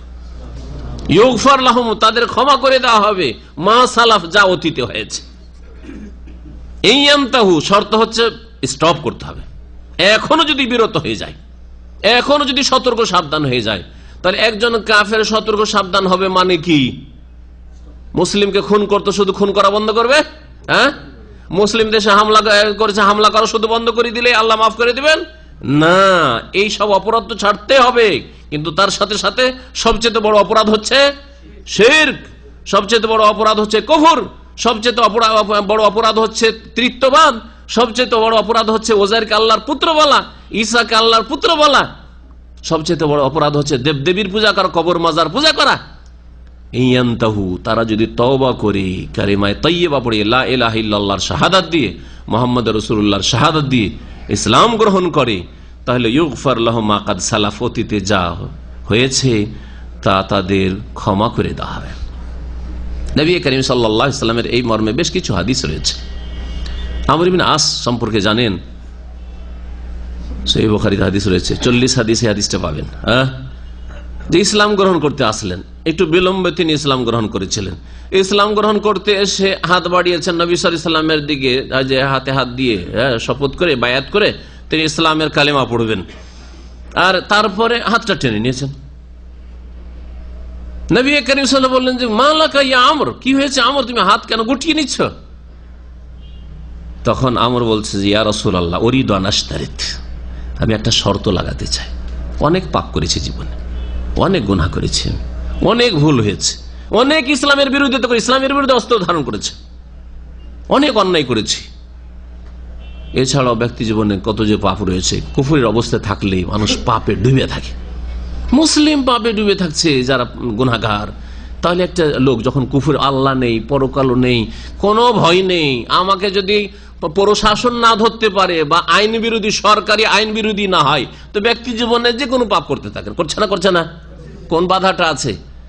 আইন বিরোধী যদি না হয়, যেমন সম্মতির সাথে আজকাল ব্যভিচার, যদি ধর্ষণ না হয় তো আইন বিরোধী নয়, সুতরাং জেনা করতে, ব্যভিচার করতে আর প্রেম করতে কোনো ভয় লাগে না। আল্লাহর ভয় না থাকলে, পরকালের ভয় না থাকলে, জাহান্নামের ভয় না থাকলে কোনো ভয় নেই, কোনো লাগামের ব্যবস্থা নেই। নিজের ঘরে ঘরে যদি মদ খায়, হ্যাঁ, বা লাইসেন্স দেওয়া, যেখানে লাইসেন্স প্রাপ্ত দোকান আছে, লাইসেন্স প্রাপ্ত দোকানে গিয়ে মদ খায়, তাহলে অসুবিধা নেই। রাস্তাঘাটে গিয়ে মাতলামি করিও না, এগুলি না সরকারি আইন আজকাল অধিকাংশ দেশের বা মুসলিম বিশ্বের অধিকাংশ দেশের। তো যদি এই হয় তাহলে বাধা কোথায় পাপ করতে? মদ খেতেও বাধা নাই, জেনা করতেও বাধা নাই, ঠিক না? হ্যাঁ, পার্টির লেভেলে খুন করতেও বাধা নেই, কারণ খুন করে দিল পিছনে আছে, পিছনে সাপোর্ট দেওয়ার জন্য আছে, ঠিক না? তাহলে পাপ থেকে বাঁচানোর মতো একমাত্র ফলপ্রসূ উপায় হচ্ছে যেটা একজন মুমিন সত্যিকার অর্থে বিশ্বাসীর অন্তরে আছে, সেটা হচ্ছে ঈমানি বাঁধন, আল্লাহর ভয়, আল্লাহর প্রতি ঈমান। আল্লাহ ধরে নেবেন, আল্লাহ জানলেন, আল্লাহ হিসাব নেবেন এবং আল্লাহ জাহান্নামে দেবেন, পরকালের প্রতি ঈমান, আল্লাহর কুদরতের প্রতি ঈমান, আল্লাহর অসীম জ্ঞান, ইলমুল্লাহ, আল্লাহর ইলমের প্রতি ঈমান, আল্লাহ পাকের যে আযাব শদীদুল ইকাব তিনি, কঠোর শাস্তিদাতা তিনি, এসবের প্রতি ঈমান মানুষের সংশোধন করে দিতে পারে। এই জন্য একজন মুমিনের জন্য প্রশাসন লাগে না। একজন মুমিনকে সৎ জীবন যাপনের জন্য এই মানুষের তৈরি করা আইন কানুন লাগে না, কিছুই লাগে না। এদের জন্য থানা পুলিশের দরকার নেই। থানা পুলিশ আর এই ডিফেন্স এই সব লাগে অপরাধীদের জন্য, পাপিষ্টদের জন্য লাগে। সত্যিকার মুমিন হলে সেই দেশ সবার প্রয়োজন নেই, কোনো প্রয়োজন নেই তাদের জন্য। তারা লা তাজলামুন ওয়া লা তুজলামুন, নিজেও কারোর জুলুম করবেন না আর জুলুম চাইবেন না। আল্লাহ পাকের হচ্ছে এই বিধান, না আপনি জুলুম করবেন না আপনার উপরে জুলুম করা হবে। তো আল্লাহ রাব্বুল আলামিন কি বলছেন যে, হ্যাঁ বলছিলাম আমর ইবনে আসের ঘটনা, তাই না? নবী করিম সাল্লাল্লাহু আলাইহি সাল্লামকে বলছেন যে আমি শর্ত লাগাতে চাই। বিমাযা তাশতারিত, কোন শর্ত লাগাবে? বলছে যে উরিদু আন ইয়াগফিরাল্লাহু লি, আমি চাই যে আমি ইসলাম গ্রহণ করব, কিন্তু আল্লাহ যেন আমাকে ক্ষমা করে দেন। অনেক গুনাহ করেছি, আল্লাহ যেন আমাকে গুনাহ ক্ষমা করেন। যদি আল্লাহ মাফ করেন তাহলে আমি ইসলাম কবুল করব। তখন নবী করিম সাল্লাল্লাহু আলাইহি সাল্লাম বলছেন যে ইয়া আমর, হে আমর, তুমি কি আমা তাআলাম, তুমি কি জানো না আন্নাল ইসলাম ইয়াহদিমু মা কানা ক্বাবলা, ইসলাম গ্রহণ করলে অতীতের সমস্ত পাপ নিশ্চিহ্ন হয়ে যায়, ধ্বংস হয়ে যায়। ওয়া ইন্নাল হিজরাতা তাহদিমু মা কানা ক্বাবলাহা, আর হিজরত করে, তুমি মক্কার লোক ছিলে, মদিনায় যদি হিজরত করে চলে আসো, তাহদিমু মা কানা ক্বাবলাহা, হিজরতের পূর্বে যেই গুনাহগুলি আছে সমস্ত গুনাহ এই হিজরতের নেকিতে ধ্বংস করে দেবে, নিশ্চিহ্ন করে দেবে। এইরকমই হজের ফজিলত নবী করিম সাল্লাল্লাহু আলাইহি সাল্লাম বলেছেন। তো আল্লাহ পাক বলছেন যে কাফেরদেরকে জানিয়ে দাও যে আল্লাহর রহমত, আল্লাহর মাগফিরাত প্রশস্ত রয়েছে। ইনয়ান্তাহু, তারা যদি এখনো বিরত হয়ে যায়, ইসলাম কবুল করে নাই, ইউগফার লাহুম মা কাদ সালাফ। হিন্দ, হিন্দকে জানেন? হিন্দ আবু সুফিয়ানের স্ত্রী আর মুআবিয়া রাদিয়াল্লাহু তাআলা আনহর মা। আমাদের দেশের লোকেরা হিন্দা বলে, সেই জন্য অনেকে জব দিচ্ছেন না, হিন্দা হিন্দা, হিন্দা না আসলে হিন্দ। জি, আরবের লোকেরা যেহেতু ভারত, হিন্দ মানে ভারত, তাই না? তো ভারতে যেহেতু সোনার ফসল হয়, ভারতের লোক 1400 বছর আগেও বড়ই সুখী ছিল। এত সুখী ছিল যে আরবদের মধ্যে প্রসিদ্ধ ছিল। এই দেশে মরুভূমি আর আমাদের সবুজ আর সবুজ, ভারত মানে অখণ্ড ভারত। তো যার ফলে তারা তাবাররুকান, নেক ফাল নেওয়ার জন্য, শুভ লক্ষণ নেওয়ার জন্য মেয়েদের নাম কি রাখতো? হিন্দ রাখতো। কারণ মেয়েকে তো মনে করা হতো যে মেয়ে তো কোনো কল্যাণ নিয়ে আসবে না, এরা যুদ্ধের ময়দানে লড়াই করতে পারবে না, আর বংশীয় গোত্রীয় শাসন, গোত্রীয় শাসনে যখন তখন মারামারি করতে হবে, মার খেতে হবে, আর মেয়ে তো লাঠি ধরতে পারবে না, সুতরাং মেয়ে রেখে লাভটা কি? মেয়েকে জীবন্ত দাফন করতো অনেক গোত্র। এই জন্য যারা মেয়েকে রাখতো তারা বরকতের জন্য, নেক ফাল, শুভ লক্ষণ নেওয়ার জন্য হিন্দ নাম রাখতো।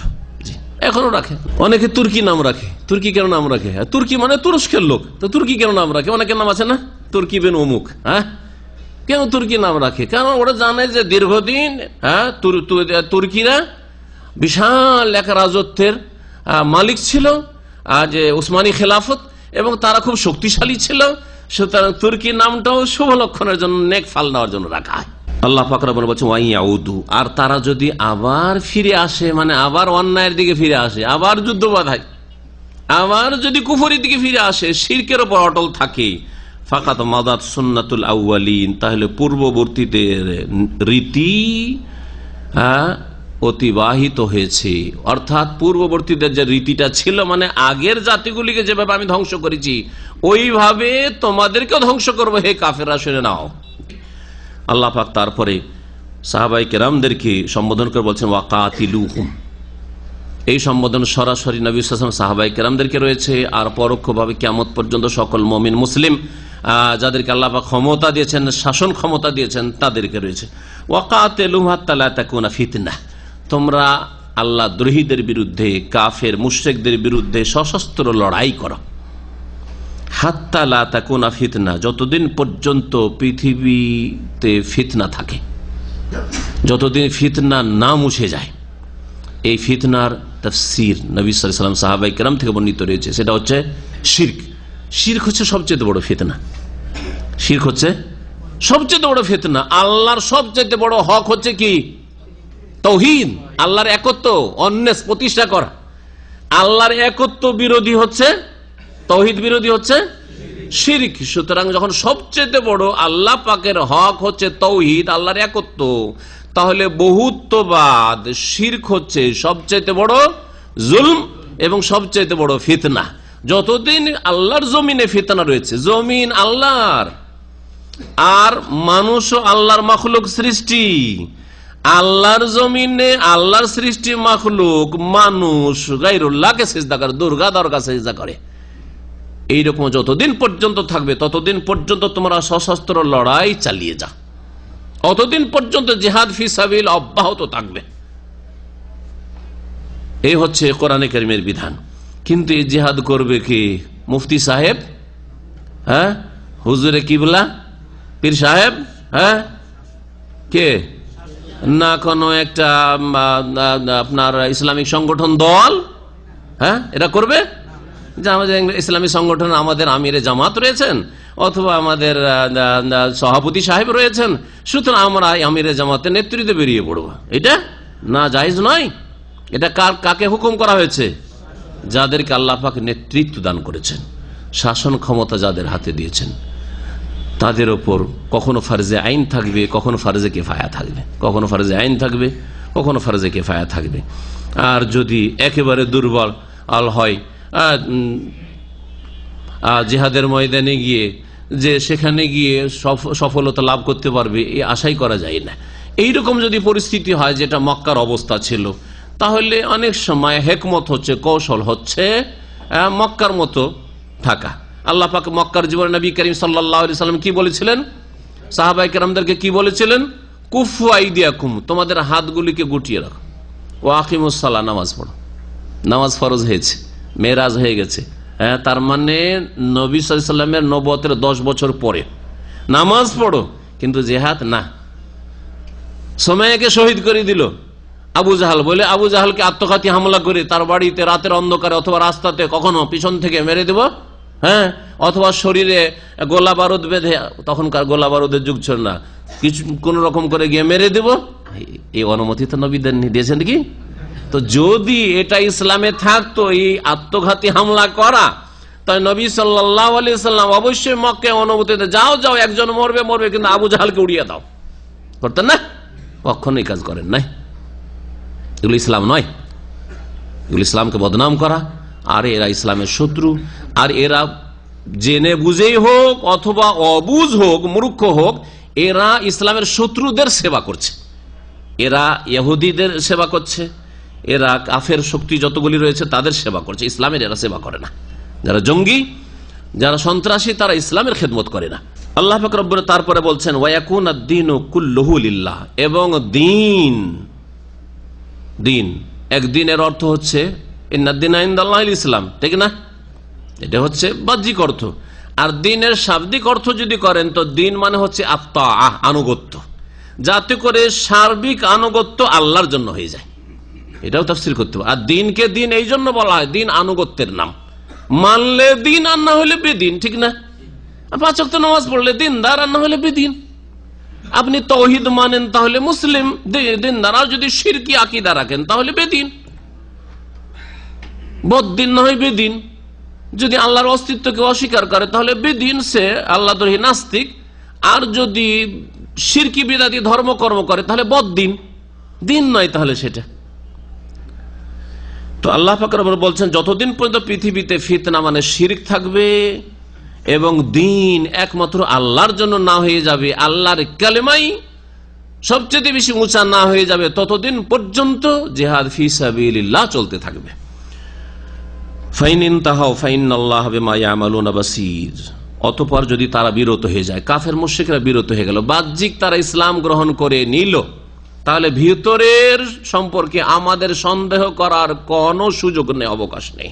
ভিতরের অবস্থা আল্লাহর উপর ন্যস্ত করে দিতে হবে যে অন্তরের মালিক আল্লাহ পাক। কি নিয়তে কালিমা পড়েছে, কি নিয়তে ইসলাম গ্রহণ করেছে, এটা আমাদের দেখার বিষয়, এটা আল্লাহ পাকের দেখার বিষয়। তার ফলাফল আখিরাত আল্লাহ পাক দিবেন, যে ওকে আল্লাহ পাক মুনাফিক বলে চিহ্নিত করবেন না সত্যিকার মুসলিম বলে চিহ্নিত করবেন। তারা যদি বিরত হয়ে যায়, কাফের মুশরিকরা তাদের শিরক থেকে, কুফরি থেকে, ফাইনাল্লাহ বিমা ইয়ামালুনা বসীর, তাহলে যা কিছু তারা করে তা আল্লাহ পাক রব্বুল আলামিন তার সর্বদ্রষ্টা, বসীর, সবকিছু তিনি দেখেন। ফিতনা, সবচেয়ে বড় ফিতনা হচ্ছে শিরক, এই তাফসীর করলাম। কিন্তু আর এক ফিতনাও মনে রাখতে হবে, যদি দেখা যায় যে যারা ইসলাম গ্রহণ করছে তাদেরকে ফিতনায় লিপ্ত করছে, অর্থাৎ তাদেরকে ইসলামের মধ্যে থাকতে বাধা সৃষ্টি করছে, নিজেরা ইসলাম গ্রহণ করবে না, অন্যরা কেউ ইসলাম গ্রহণ করলে ইসলাম থেকে ফিরিয়ে দেওয়ার চেষ্টা করছে। এই কেন তুই মুসলিম হবি, কেন ইসলাম গ্রহণ করবি? ইসলাম গ্রহণ করলে তার জন্য সেখানে জীবনযাপন একেবারে সংকীর্ণ করে দিয়েছে, বসবাস করা অসম্ভব করে দিয়েছে। আল্লাহ বলছেন কাতিলুহুম, এই আল্লাহ দ্রোহীদের বিরুদ্ধে লড়াই করা। নিজে এর আগেও বলেছি যে প্রত্যেককে ইসলাম গ্রহণ করার জন্য বাধ্য করা ইসলামে নেই, তাই না? কোরআনে আল্লাহ পাক বলেছেন লা ইকরাহা ফিদ্দিন, কিন্তু তিনটি চয়েসের একটি চয়েস করতে হবে, ঠিক আছে না? প্রথম ইসলাম গ্রহণ করেন, আসলেম তাসলাম। নবী সাল্লাল্লাহু আলাইহি ওয়াসাল্লাম রাজাদেরকেও চিঠি লিখেছেন, বড় বড় রাজা, রোম সাম্রাজ্যের মহারাজাকে আর পারস্য সাম্রাজ্যের মহারাজাকে, তাদেরকে চিঠি লিখেছেন। আসলেম তাসলাম প্রথম ভূমিকাই ছিল কি, ইসলাম গ্রহণ করো, সহি সালামত থাকবে, নিরাপদ থাকবে, নিরাপদ তোমরা থাকবে, নিরাপদ দুনিয়া তো নিরাপদ, আখিরাত নিরাপদ। আসলেম তাসলাম সোজা কথা, এই দুটো কথা শুধু।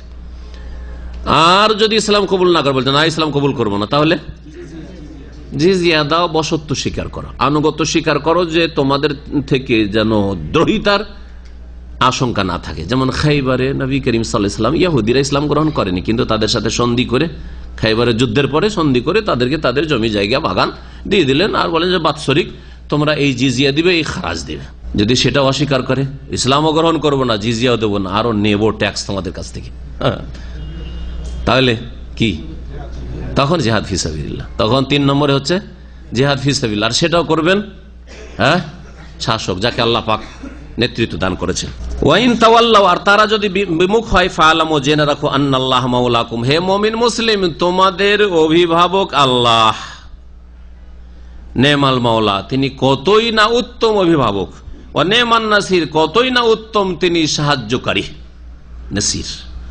আল্লাহ পাক রব্বুল আলামিন সত্যিকার মাওলা। সুতরাং আল মাওলা কাউকে বলা যাবে না, তবে শুধু মাওলা একাধিক অর্থ রয়েছে। মাওলা মনিবকে বলা হয়, দাসের মালিক, যে দাসকে আজাদ করে, স্বাধীন করে, তাকেও বলা হয় মাওলার আরো কিছু অর্থ রয়েছে। সুতরাং আল্লাহ ছাড়া অন্যকে মাওলা বলা যেতে পারে, কিন্তু অপছন্দনীয়, এটাকে আল্লাহর জন্য খাস রাখাটাই ভালো। জি, যেমন নবী করিম সাল্লাল্লাহু আলাইহি ওয়াসাল্লাম ওহদের যুদ্ধে সাহাবায়ে কেরামদেরকে বলতে বলেছিলেন, যখন ওই দিকে আবু সুফিয়ান কি বলেছিল, তখন সে কুফরি নেতৃত্ব দিচ্ছিল ওহদে, কিন্তু কাফেরদের তরফ থেকে বলেছিল ওলো হোবাল, হোবালের জয়। দেশে হিন্দুরা কি বলে, জয় বলে, কি বলে না, অমুকের জয়। তো ওলো হোবাল, হোবালের জয়। হোবাল ওদের বড় দেবতা ছিল। তখন নবী সাল্লাল্লাহু আলাইহি ওয়াসাল্লাম উমরকে বলেন, ওমর জবাব দাও। কি জবাব দেব ইয়া রাসূলুল্লাহ? বলো আল্লাহু আ'লা ওয়া আজাল, আল্লাহ হচ্ছেন মহান, সুউচ্চ, সুমহান, আ'লা ওয়া আজাল। আর তারা বলেছিল লানাল উজ্জা ওয়ালা উজ্জা লাকুম, আমাদের উজ্জা দেবী রয়েছে, আজকে আমাদের ইজ্জত দিয়েছে, দেখো তোমাদের ক্ষয়ক্ষতি করতে পেরেছি, তোমাদের নবীর দাঁত ভাঙতে পেরেছি, তোমাদের নবীকে জখম করতে পেরেছি। লানাল উজ্জা ওয়ালা উজ্জা লাকুম, আমাদের উজ্জা দেবী রয়েছে, তোমাদের উজ্জা নেই, বলে তোমরা আজকে ক্ষতিগ্রস্ত হয়েছে বা পরাজিত। তারা মনে করছিল বিজয়ী হয়েছে। নবী সাল্লাল্লাহু আলাইহি ওয়াসাল্লাম বললেন, জবাব দাও কি? আল্লাহ মাওলানা ওয়ালা মাওলা লাকুম, আল্লাহ আমাদের মাওলা, আল্লাহ আমাদের মাওলানা মানে আমাদের মাওলা, আমাদের মালিক। আল্লাহ মাওলানা, আল্লাহ হচ্ছেন আমাদের মাওলা, ওয়ালা মাওলা লাকুম, তোমাদের মাওলা নেই। সুতরাং তিনি অবশ্যই আমাদেরকে অসহায় ছাড়বেন না। তারপরে আল্লাহ পাক রব্বুল আলামিন গনিমতের ধন সম্পদের ভাগ বন্টনের কথা উল্লেখ করেছেন। 10ম পারার প্রথম আয়াত নম্বর হচ্ছে 41। আল্লাহ পাক ইরশাদ করেছেন, ওয়ালামু আন্নামা গানিমতুম মিন শাইইন ফাআন্না লিল্লাহি খুমুসাহু ওয়া লির-রাসূলি ওয়া লিযিল কুরবা ওয়াল ইয়াতামা ওয়াল মাসাকিন ওয়া ইবনিস সাবিল ইন কুনতুম আমানতুম বিল্লাহ। আল আয়া। ওয়ালামু, হে মুমিন মুসলিমরা, জেনে রাখো, আন্নামা গানিমতুম মিন শাইইন, যা কিছুই তোমরা যুদ্ধে ধন সম্পদ হাসিল করো, লাভ করো। গানিমা ইয়াগনামু মানে হচ্ছে যুদ্ধ করার পরে কাফেরদের ওপর বিজয়ী হয়ে যে ধন সম্পদ হাসিল হয়, লাভ করা যায়, সেটাকে গনিমত বলা হয়। আর বিনা যুদ্ধে যদি কাফেররা আগে থেকে চুক্তি করে নেয় যে আমরা সন্ধি করে নিলাম, আমরা যুদ্ধ করব না, আমরা ইসলাম কবুল করব, সন্ধি করে নিলাম, এইগুলো নিয়ে যান, অথবা এমনিতে যুদ্ধের আগে ছেড়ে ছেড়ে পালিয়ে গেল, সেই ধন সম্পদকে কি বলা হয় কোরআনের ভাষায়?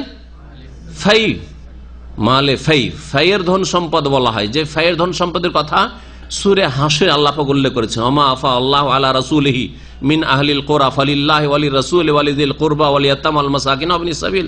আল্লাহ সূরা হাশরের তাফসীর আমাদের অলরেডি হয়ে গেছে, তাতে আপনারা শুনতে পারবেন অথবা পড়ে নেবেন এই সূরা হাশরের তাফসীর। তো গনিমতের ধন সম্পদ, যুদ্ধে যোদ্ধারা লড়াই করলো, মেহনত পরিশ্রম করলো, রক্ত দিল, হতাহত হইল, আর তারপরে কাফেরদের ধন সম্পদ যা লব্ধ হইল।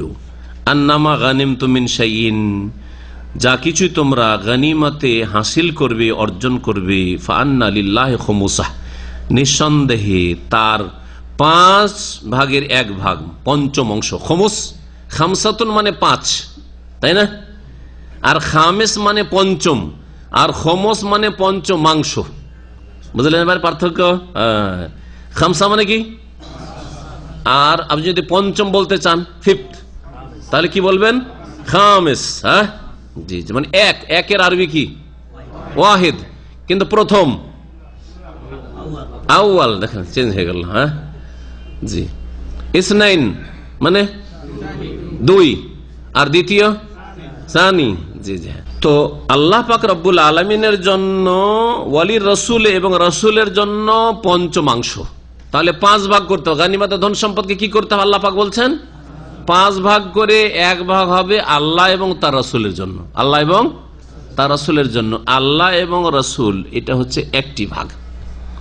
এখন আল্লাহ পাকের কোন ভাগ আছে না? আল্লাহ পাকের নামটি এখানে তাজিমের জন্য আল্লাহ পাক রব্বুল আলামিনের নামটি উল্লেখ করা হয়েছে, তাজিম, সম্মানের জন্য উল্লেখ করা হয়েছে। একদল তাফসীরকাররা বলছেন আল্লাহ পাকের নাম এখানে তাজিমের জন্য, কথা আর শুরুতে আল্লাহর নাম দিয়ে শুরু করা হয়েছে, কিন্তু আল্লাহর জন্য কোনো ভাগ নেই। আল্লাহ কি নেবেন ভাগ? তাহলে পঞ্চমাংশ কার জন্য? রাসূলুল্লাহ সাল্লাল্লাহু আলাইহি ওয়াসাল্লাম এবং তার সাথে সাথে যাদের কথা উল্লেখ করা হয়েছে, 5টা খাত উল্লেখ করা হয়েছে। রসুলের জন্য, ওয়ালিজিল কুরবা এবং রাসূলুল্লাহ সাল্লাল্লাহু আলাইহি ওয়াসাল্লামের আত্মীয়। জিল কুরবা মানে আত্মীয় স্বজন। কার আত্মীয় স্বজন? রাসূলুল্লাহ সাল্লাল্লাহু আলাইহি ওয়াসাল্লাম আত্মীয় স্বজন। যদি জানতে পারেন এখনো যে ফিসাবিল্লাহ হয়, জানতে পারেন যে এরা কুরাইশ রাসূলুল্লাহ সাল্লাল্লাহু আলাইহি ওয়াসাল্লাম বংশধর, তাহলে তাদের জন্য গনিমতের ধন সম্পদে ভাগ আছে, কারণ তাদের জন্য যাকাত সাদাকা হারাম। আলে মুহাম্মদ সাল্লাল্লাহু আলাইহি ওয়াসাল্লামের জন্য যাকাত সাদাকা হারাম। এই জন্য আল্লাহ পাক তাদেরকে উত্তম রিজিক দান করেছেন। সাদাকা, যাকাত, এটা হচ্ছে ঘৃণিত বস্তু, নিচের হাত নিয়ে থাকে, ভিক্ষুক, গরিব, ফকির, মিসকিনদের হক। এই জন্য আল্লাহ পাক রাসূলুল্লাহ সাল্লাল্লাহু আলাইহি ওয়াসাল্লামের জন্য, তার বংশধরের জন্য হারাম করেছেন। ওয়ালিজিল কুরবা মানে কুরবা রাসূলুল্লাহ সাল্লাল্লাহু আলাইহি ওয়াসাল্লাম, রাসূলুল্লাহ সাল্লাল্লাহু আলাইহি ওয়াসাল্লামের নিকট আত্মীয়দের জন্য। আর তারা হচ্ছেন নবী সাল্লাল্লাহু আলাইহি ওয়াসাল্লামের বংশের 2টো শাখার লোকেরা, একটা হচ্ছে বানুল মুত্তালিব আর একটা বানু হাশিম। বানুল মুত্তালিব এবং বানু হাশিম। এখন বানুল মুত্তালিব, বানু হাশিম বোঝার জন্য তার নবী সাল্লাল্লাহু আলাইহি ওয়াসাল্লামের বংশ পরম্পরা একটু জানতে হবে। নবী সাল্লাল্লাহু আলাইহি ওয়াসাল্লামের বাপের নাম আব্দুল্লাহ, মোহাম্মদ বিন আব্দুল্লাহ। দাদার নাম আব্দুল মুত্তালিব। আব্দুল মুত্তালিবের বাপের নাম হাশিম, আবুল হাশিম না, হাশিম। হাশিমের বাপের নাম আবদে মানাফ। আবদে মানাফ। আবদে মানাফের কয় ছেলে ছিল? দেখি একটু নবীর জীবনের পরীক্ষা আপনাদের। আবদে মানাফের কয় ছেলে ছিল? আব্দুল মুত্তালিবের 10 ছিল।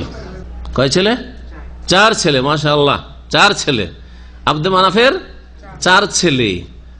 কে তারা? একটা হইল নবী সাল্লাল্লাহু আলাইহি ওয়াসাল্লামের দাদার বাপ, তার নাম কি? হাশিম। হাশিম এক ছেলে আব্দে মানাফের। আর মুত্তালিব, জি, আর আব্দে শামস, আর এক নওফল। আব্দে শামস আর নওফল, এই 4 ছেলে। আব্দে শামস আর নওফল বংশের লোকেরা মক্কায় চরম শত্রুতা করেছে রাসূলুল্লাহ সাল্লাল্লাহু আলাইহি ওয়াসাল্লামের সাথে। এত শত্রু দূরের আত্মীয় স্বজন, দূরের লোকেরা ছিল না। সবচেয়ে বেশি শত্রুতা করেছে আব্দ মানাফের এই দুই ছেলের সন্তানরা, বংশধররা, যার ফলে ওদেরকে নবী সাল্লাল্লাহু আলাইহি ওয়াসাল্লাম আত্মীয় বলে ঘোষণা করা হয়নি কোরআন হাদিসে। এদের জন্য গনিমতের ধন সম্পদে ভাগ নেই, যেহেতু শত্রুতা করে এসছে চিরকালে। তাহলে মিত্রতা কাদের ছিল? যারা ইসলাম গ্রহণ করেছে তাদের, আর ইসলাম গ্রহণ না করলেও এই দুটো গোত্রের। বাকি দুটো গোত্র কি? একটা হাশেম গোত্র, নবীর বংশ, আর আরেকটা হচ্ছে মুত্তালিব গোত্র। এটা হচ্ছে বানুল মুত্তালিব, মুত্তালিবের বংশধর, আর একটা হচ্ছে বানু হাশেম, হাশেমের বংশধর। এই দুই গোত্রের লোকদের জন্য যাকাত হারাম, আর তাদের জন্য ফকির হলো যাকাত হারাম, আর তাদের জন্য গনিমতের ধন সম্পদে পঞ্চম অংশের আবার 5 ভাগ করে 1 ভাগ রয়েছে। এরা হচ্ছে জিল কুরবা। তো কোরআনে কারিমে যেখানেই বলা হয়েছে অথবা রাসূলের হাদিসে যে এরা নবী করিম সাল্লাল্লাহু আলাইহি ওয়াসাল্লামের আত্মীয় স্বজন, তারা বানু হাশেম অথবা বানুল মুত্তালিব। বানু হাশেম তো বুঝলাম যে এরা নবী সাল্লাল্লাহু আলাইহি ওয়াসাল্লামেরই বংশের, গোত্রের, ওই গোত্রের নবী। হাশেমের ছেলে আব্দুল মুত্তালিব, আব্দুল মুত্তালিব ছেলে আব্দুল্লাহ, আব্দুল্লাহ ছেলে মুহাম্মদ সাল্লাল্লাহু আলাইহি ওয়াসাল্লাম, ঠিক না? কিন্তু মুত্তালিবকে কেন দেওয়া হলো, মুত্তালিবের বংশধরকে? তাদের ইহসান অবদানের কারণে। তারা নবী সাল্লাল্লাহু আলাইহি ওয়াসাল্লামের সাথে শত্রুতা ওইরকম করেনি। তারা হয় ইসলাম গ্রহণ করেছে অনেকে, আর যারা ইসলাম গ্রহণ করেনি তারাও বংশ হিসাবে যখন ওই শেবে আবি তালেবের ঘাঁটিতে অবরোধ করা হয়েছিল যে কোনো কেনাকাটা আদান প্রদান কিছু নেই, একটা খাবার পৌঁছে দেব না যারা মুসলিম তাদের কাছে, তখন সেখানে বানু হাশেমের সাথে আত্মীয়তার খাতিরে আমাদের মোহাম্মদের সাথে আর মোহাম্মদের সাথী সঙ্গীদের সাথে এরকম বয়কট করা হবে, আর তারা অনাহারে মরবে আর আমরা বাইরে খাবো, আমরাও তাদের সাথে থাকবো। তারা সাথ দিয়েছিল। এবং যারা ইসলাম গ্রহণ করে, যেমন আবু তালেব ইসলাম গ্রহণ করেনি কিন্তু বড় হিতাকাঙ্ক্ষী ছিল নবী করিম সাল্লাল্লাহু আলাইহি ওয়াসাল্লামের। এই জন্য এদের বংশধর আবু তালেবের ছেলেরা যারা রয়েছে তাদের বংশের জন্য গনিমতের ধন সম্পদ ভাগ রয়েছে। এদেরকে নবীর আত্মীয় স্বজন বলা হয়েছে। ওয়ালিয়াতামা এবং ইয়েতিম, পিতৃহীন যারা, ইয়েতিমদের জন্য ইয়াতামা বহু বচন।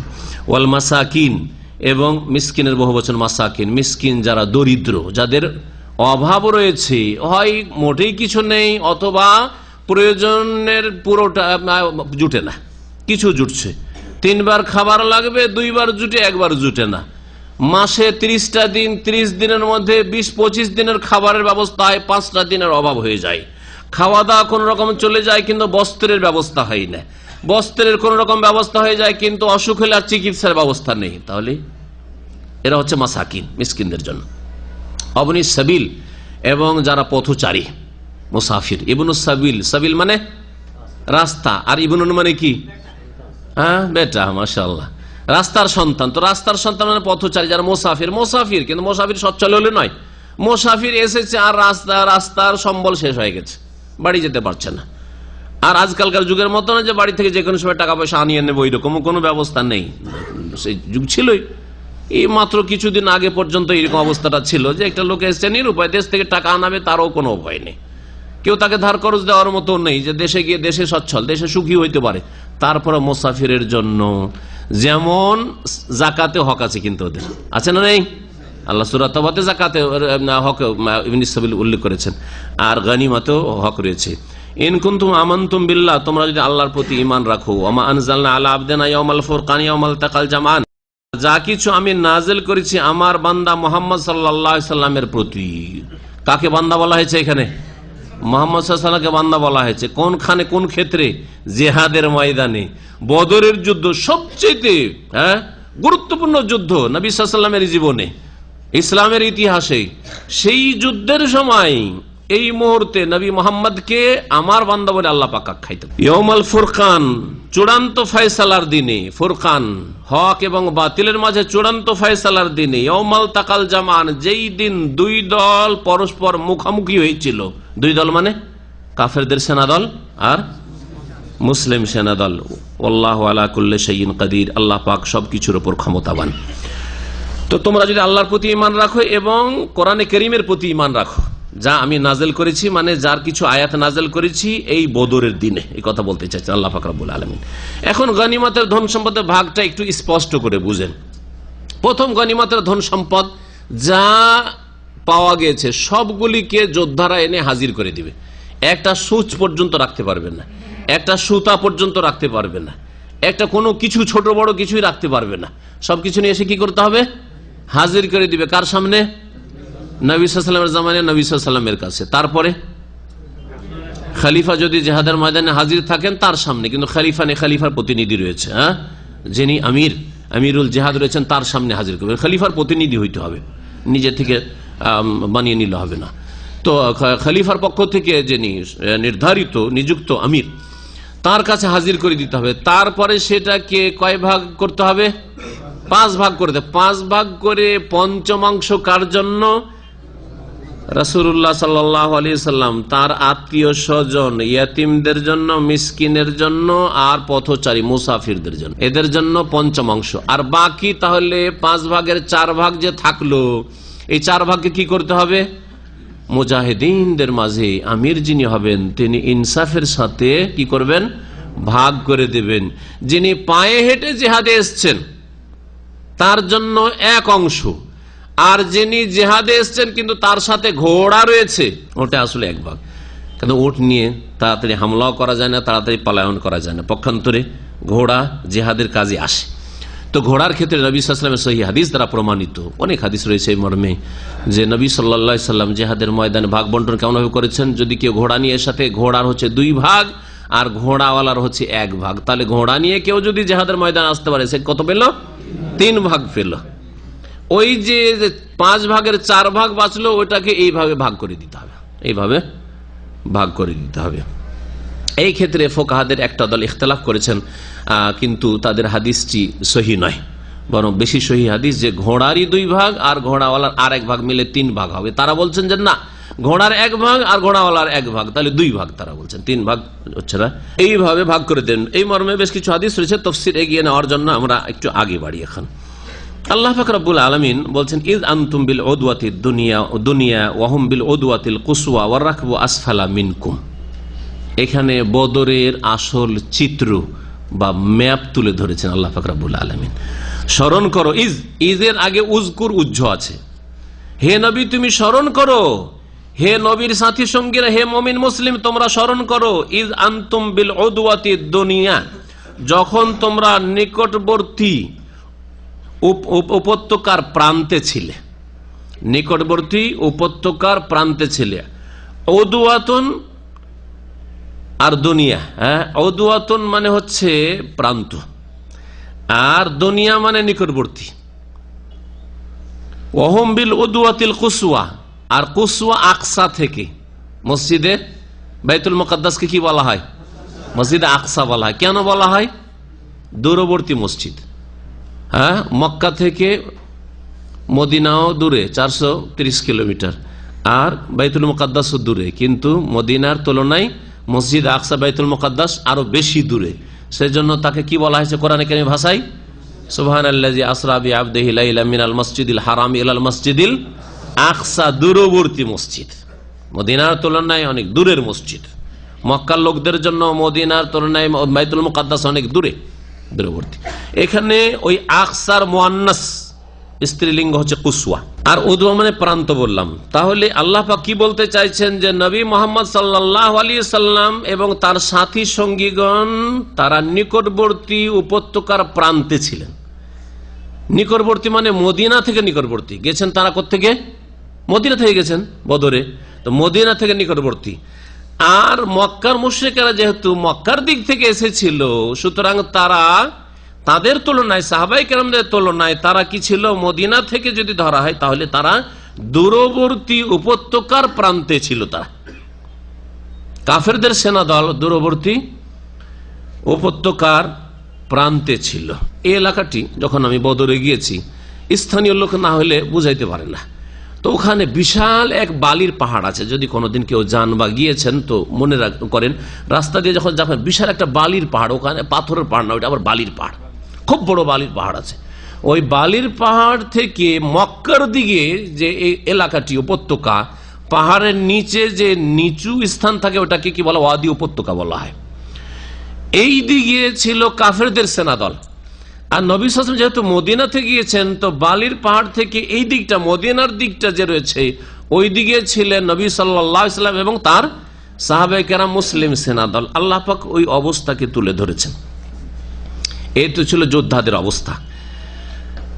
আর ব্যবসায়ী কাফেলা যে আবু সুফিয়ানের নেতৃত্বে সামদেশ থেকে মক্কার দিকে যাচ্ছিল, ওটা আবার কোথায় ছিল, ওর ম্যাপ আল্লাহ তুলে ধরেছেন। ওয়ার রাকবু আসফালা মিনকুম, এবং ব্যবসায়ী কাফেলা, রাকব এখানে অর্থাৎ আরোহণকারী।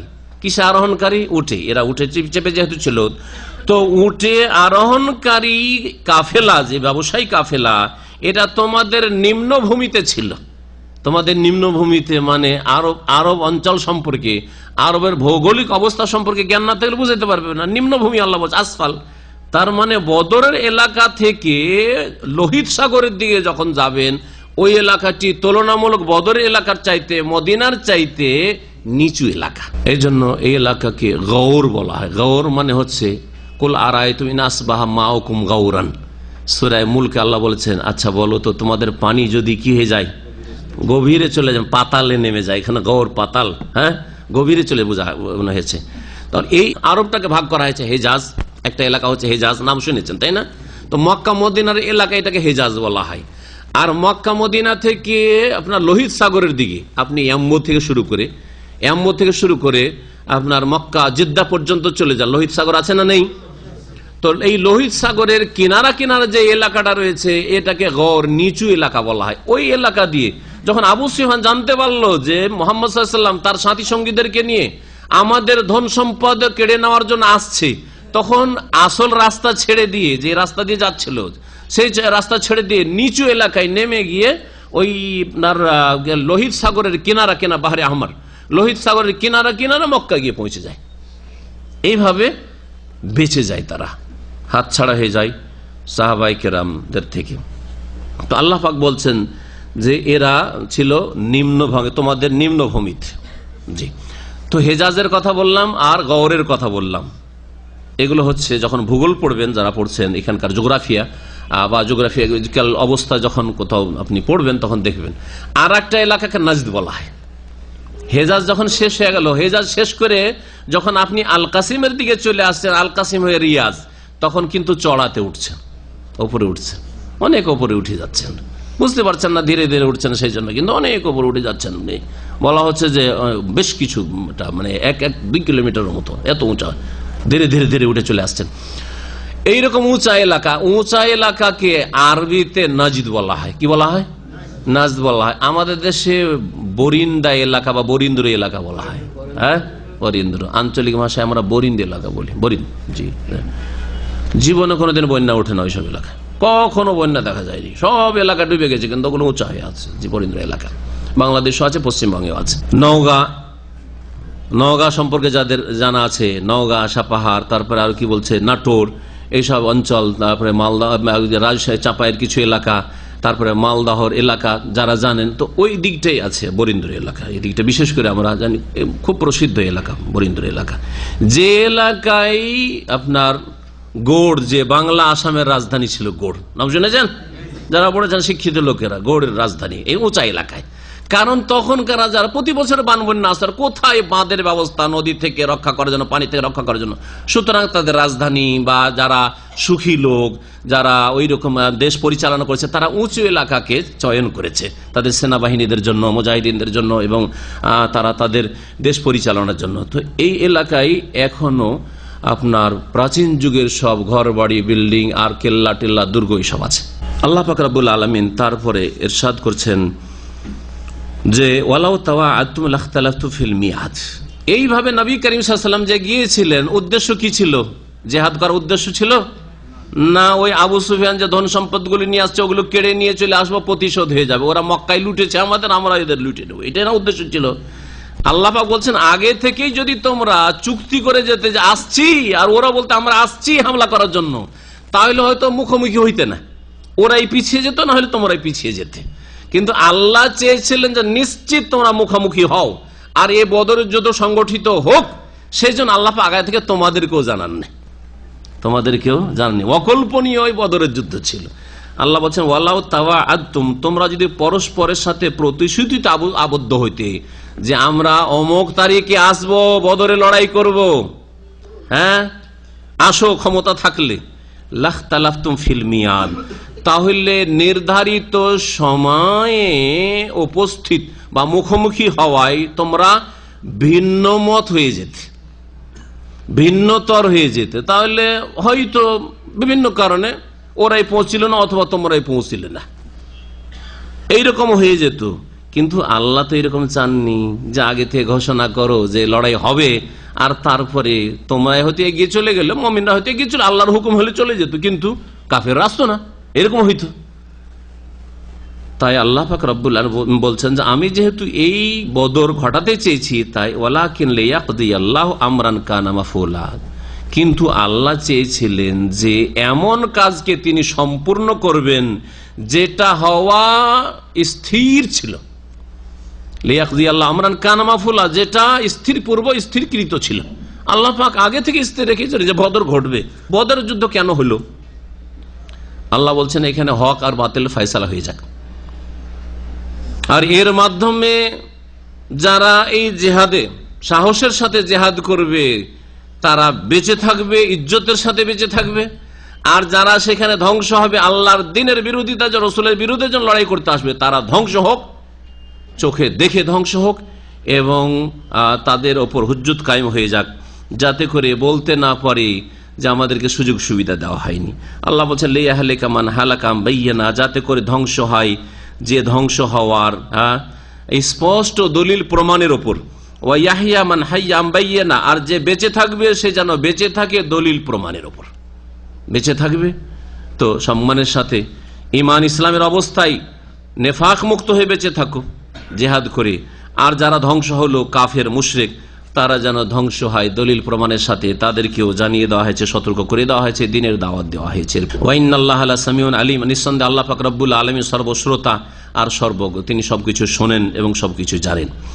এরপর আল্লাহ পাক বলছেন ইয ইউরিকাহুমুল্লাহু ফি মানামিকা কালিলা ওয়ালাউ আরাকাহুম কাসীরা ফাশিলতুম ওয়ালা তানাযাতুম ফিল আমরি ওয়ালাকিন্নাল্লাহা সাল্লাম ইন্নাহু আলিমুম বিযাতিস সুদূর। আল্লাহ পাক রব্বুল আলামিন এখানে বদর যুদ্ধের কথা শোনেন। প্রথমখানে নবী করিম সাল্লাল্লাহু আলাইহি ওয়াসাল্লাম যখন বদরের প্রান্তে পৌঁছিলেন তখন স্বপ্নে দেখলেন। কি স্বপ্নে দেখলেন? যে মক্কার কাফের মুশরিকদের সংখ্যা একেবারে অল্প, অথচ তাদের সংখ্যা 1000 ছিল। স্বপ্নে দেখলেন যে সামান্য কিছু, আর সাহাবায়ে কেরামদেরকে বয়ান করে দিলেন যে আমি স্বপ্নে দেখেছি যে মক্কার কাফেরদের সংখ্যা একেবারে কম, তোমরা চিন্তা করিও না। সাহস বাড়লো। দেখ, স্বপ্নে দেখার পরে যখন মুখোমুখি হইলেন জিহাদের ময়দানে, তখন যে দেখছেন, তখন আল্লাহ পাক কি করলেন? চোখে দেখাচ্ছেন যে ওদের সংখ্যা খুব কম, খুবই কম, খুবই কম তাদের সংখ্যা। আরো সাহস বাড়লো যে সামনে এখন মুখোমুখি হয়েছে, দেখছি অল্পই তো তারা। ওইদিকে কাফেররা, ওদেরকে যদি আল্লাহ প্রথমখানে দেখিয়ে দেন যখন লড়াইয়ের মুখোমুখি হয়েছেন যে মুমিনদের সংখ্যা অনেক বেশি, তাহলে সব পালায়ন করবে, তা তো লড়াই হবে না। আল্লাহ এটা চান না। লিয়াকদি আল্লাহ আমরান কানা মাফউলা, আল্লাহ পাকের পক্ষ থেকে যেটা স্থিরকৃত ছিল সেটা আল্লাহ পাক করতে চান। সুতরাং আল্লাহ পাক ওইদিকে কাফেরদের নজরে দেখাচ্ছেন যে মুমিন মুসলিমদের সংখ্যা একেবারে কম, আমরা চাটনি করে নেব এগুলোকে। ওদেরও সাহস বেড়ে গেল, আর লড়াই শুরু হয়ে গেল। যখন লড়াই শুরু হয়ে গেছে আর আল্লাহর ফেরেশতারা আসমান থেকে নেমে গেছে, তখন আবার আরেক অবস্থা আল্লাহ দেখাচ্ছেন। তখন কাফেরদেরকে দেখাচ্ছেন ইয়ারাউনাহুম মিসলাইহিম রাআয়াল আইন, সূরা আলে ইমরান আয়াত নম্বর 13।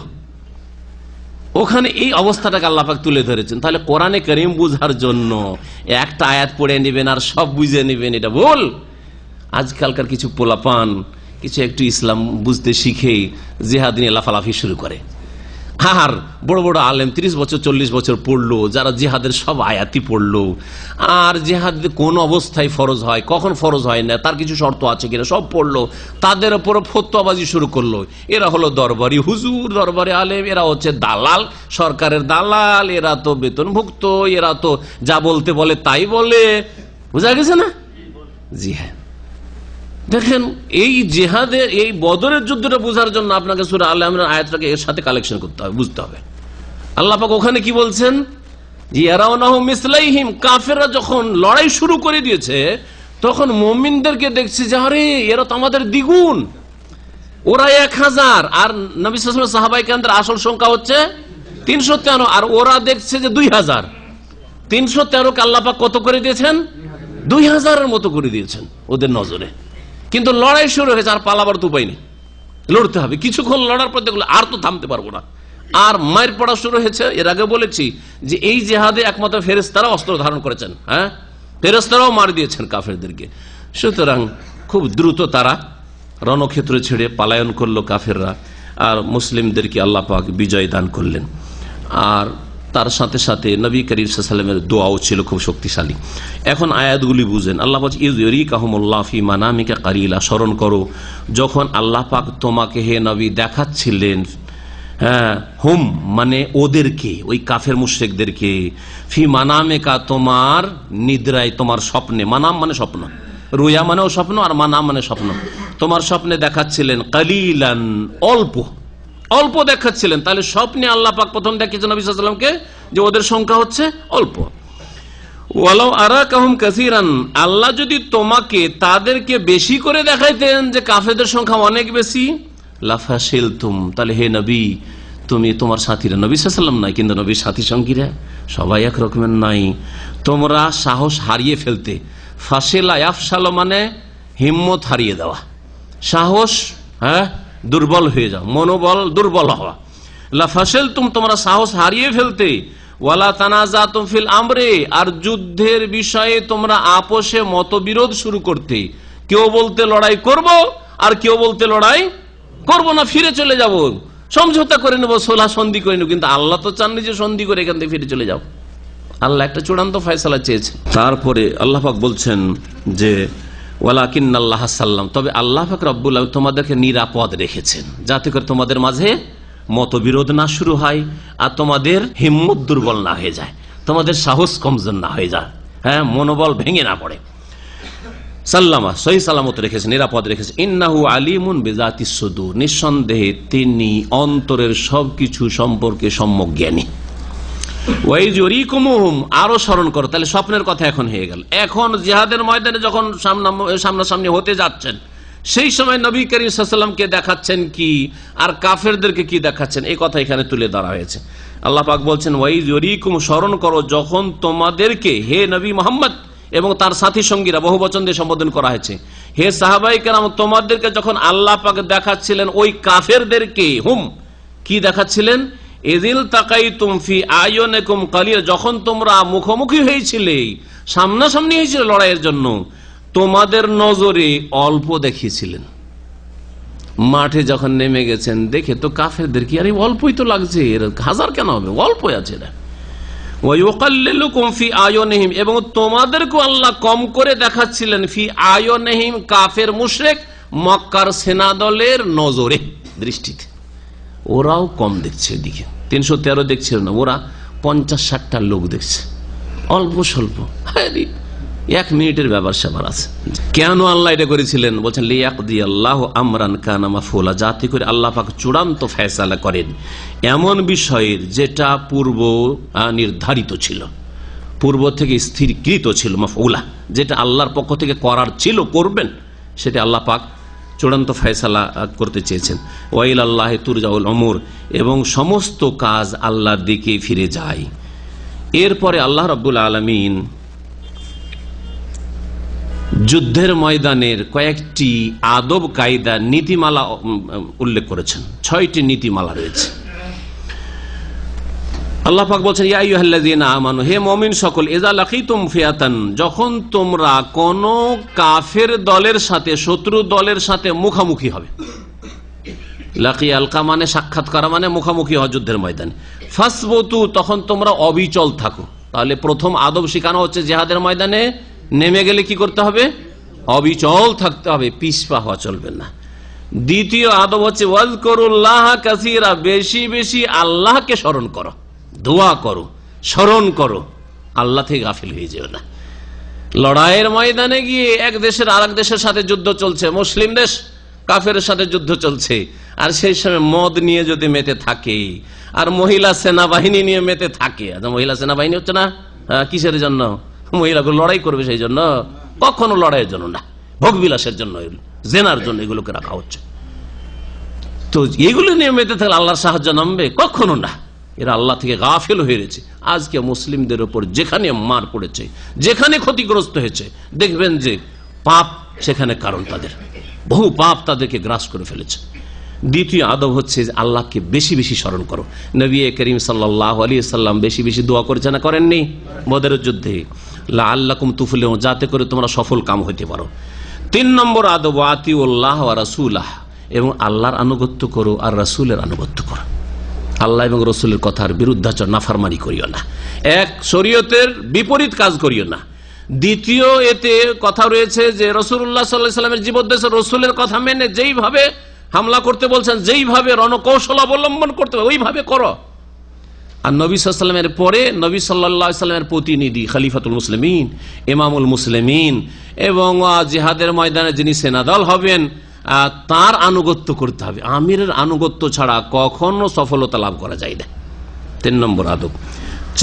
তারপরে বলছেন ওয়ালা তানাজাউ ফাতাফশালু ওয়া তাযহাবা রিহুকুম, আর তোমরা ঝগড়া করিও না, মতবিরোধ করিও না, দ্বন্দ্ব শুরু করে দিও না, না হলে ফাতাফশালু, তোমাদের সাহস দুর্বল হয়ে যাবে, হিম্মত হেরে যাবে, ওয়া তাযহাবা রিহুকুম, এবং তোমাদের দাপট শেষ হয়ে যাবে। তোমাদের যে প্রতিপত্তি রয়েছে, তোমাদের যে ক্ষমতা রয়েছে, সেটা বিলুপ্ত হয়ে যাবে। আপোষে লড়াই করলে নিজের মধ্যে যখন কন্দল থাকে, গৃহযুদ্ধ থাকে, কলহ থাকে, তখন আর বাইরের শত্রুর মোকাবেলা করার ক্ষমতা থাকে না। এটি হচ্ছে 4 নম্বর আদব। কি করতে হবে না? আপোষে যেন মতবিরোধ সৃষ্টি না হয়, ঐক্য। তাহলে কি আদব? জিহাদের ময়দানের ঐক্য থাকতে হবে, একই অন্তরের মতো সবাই থাকতে হবে। 5 নম্বর হচ্ছে ওয়াসবিরু, তোমরা ধৈর্য ধারণ করো।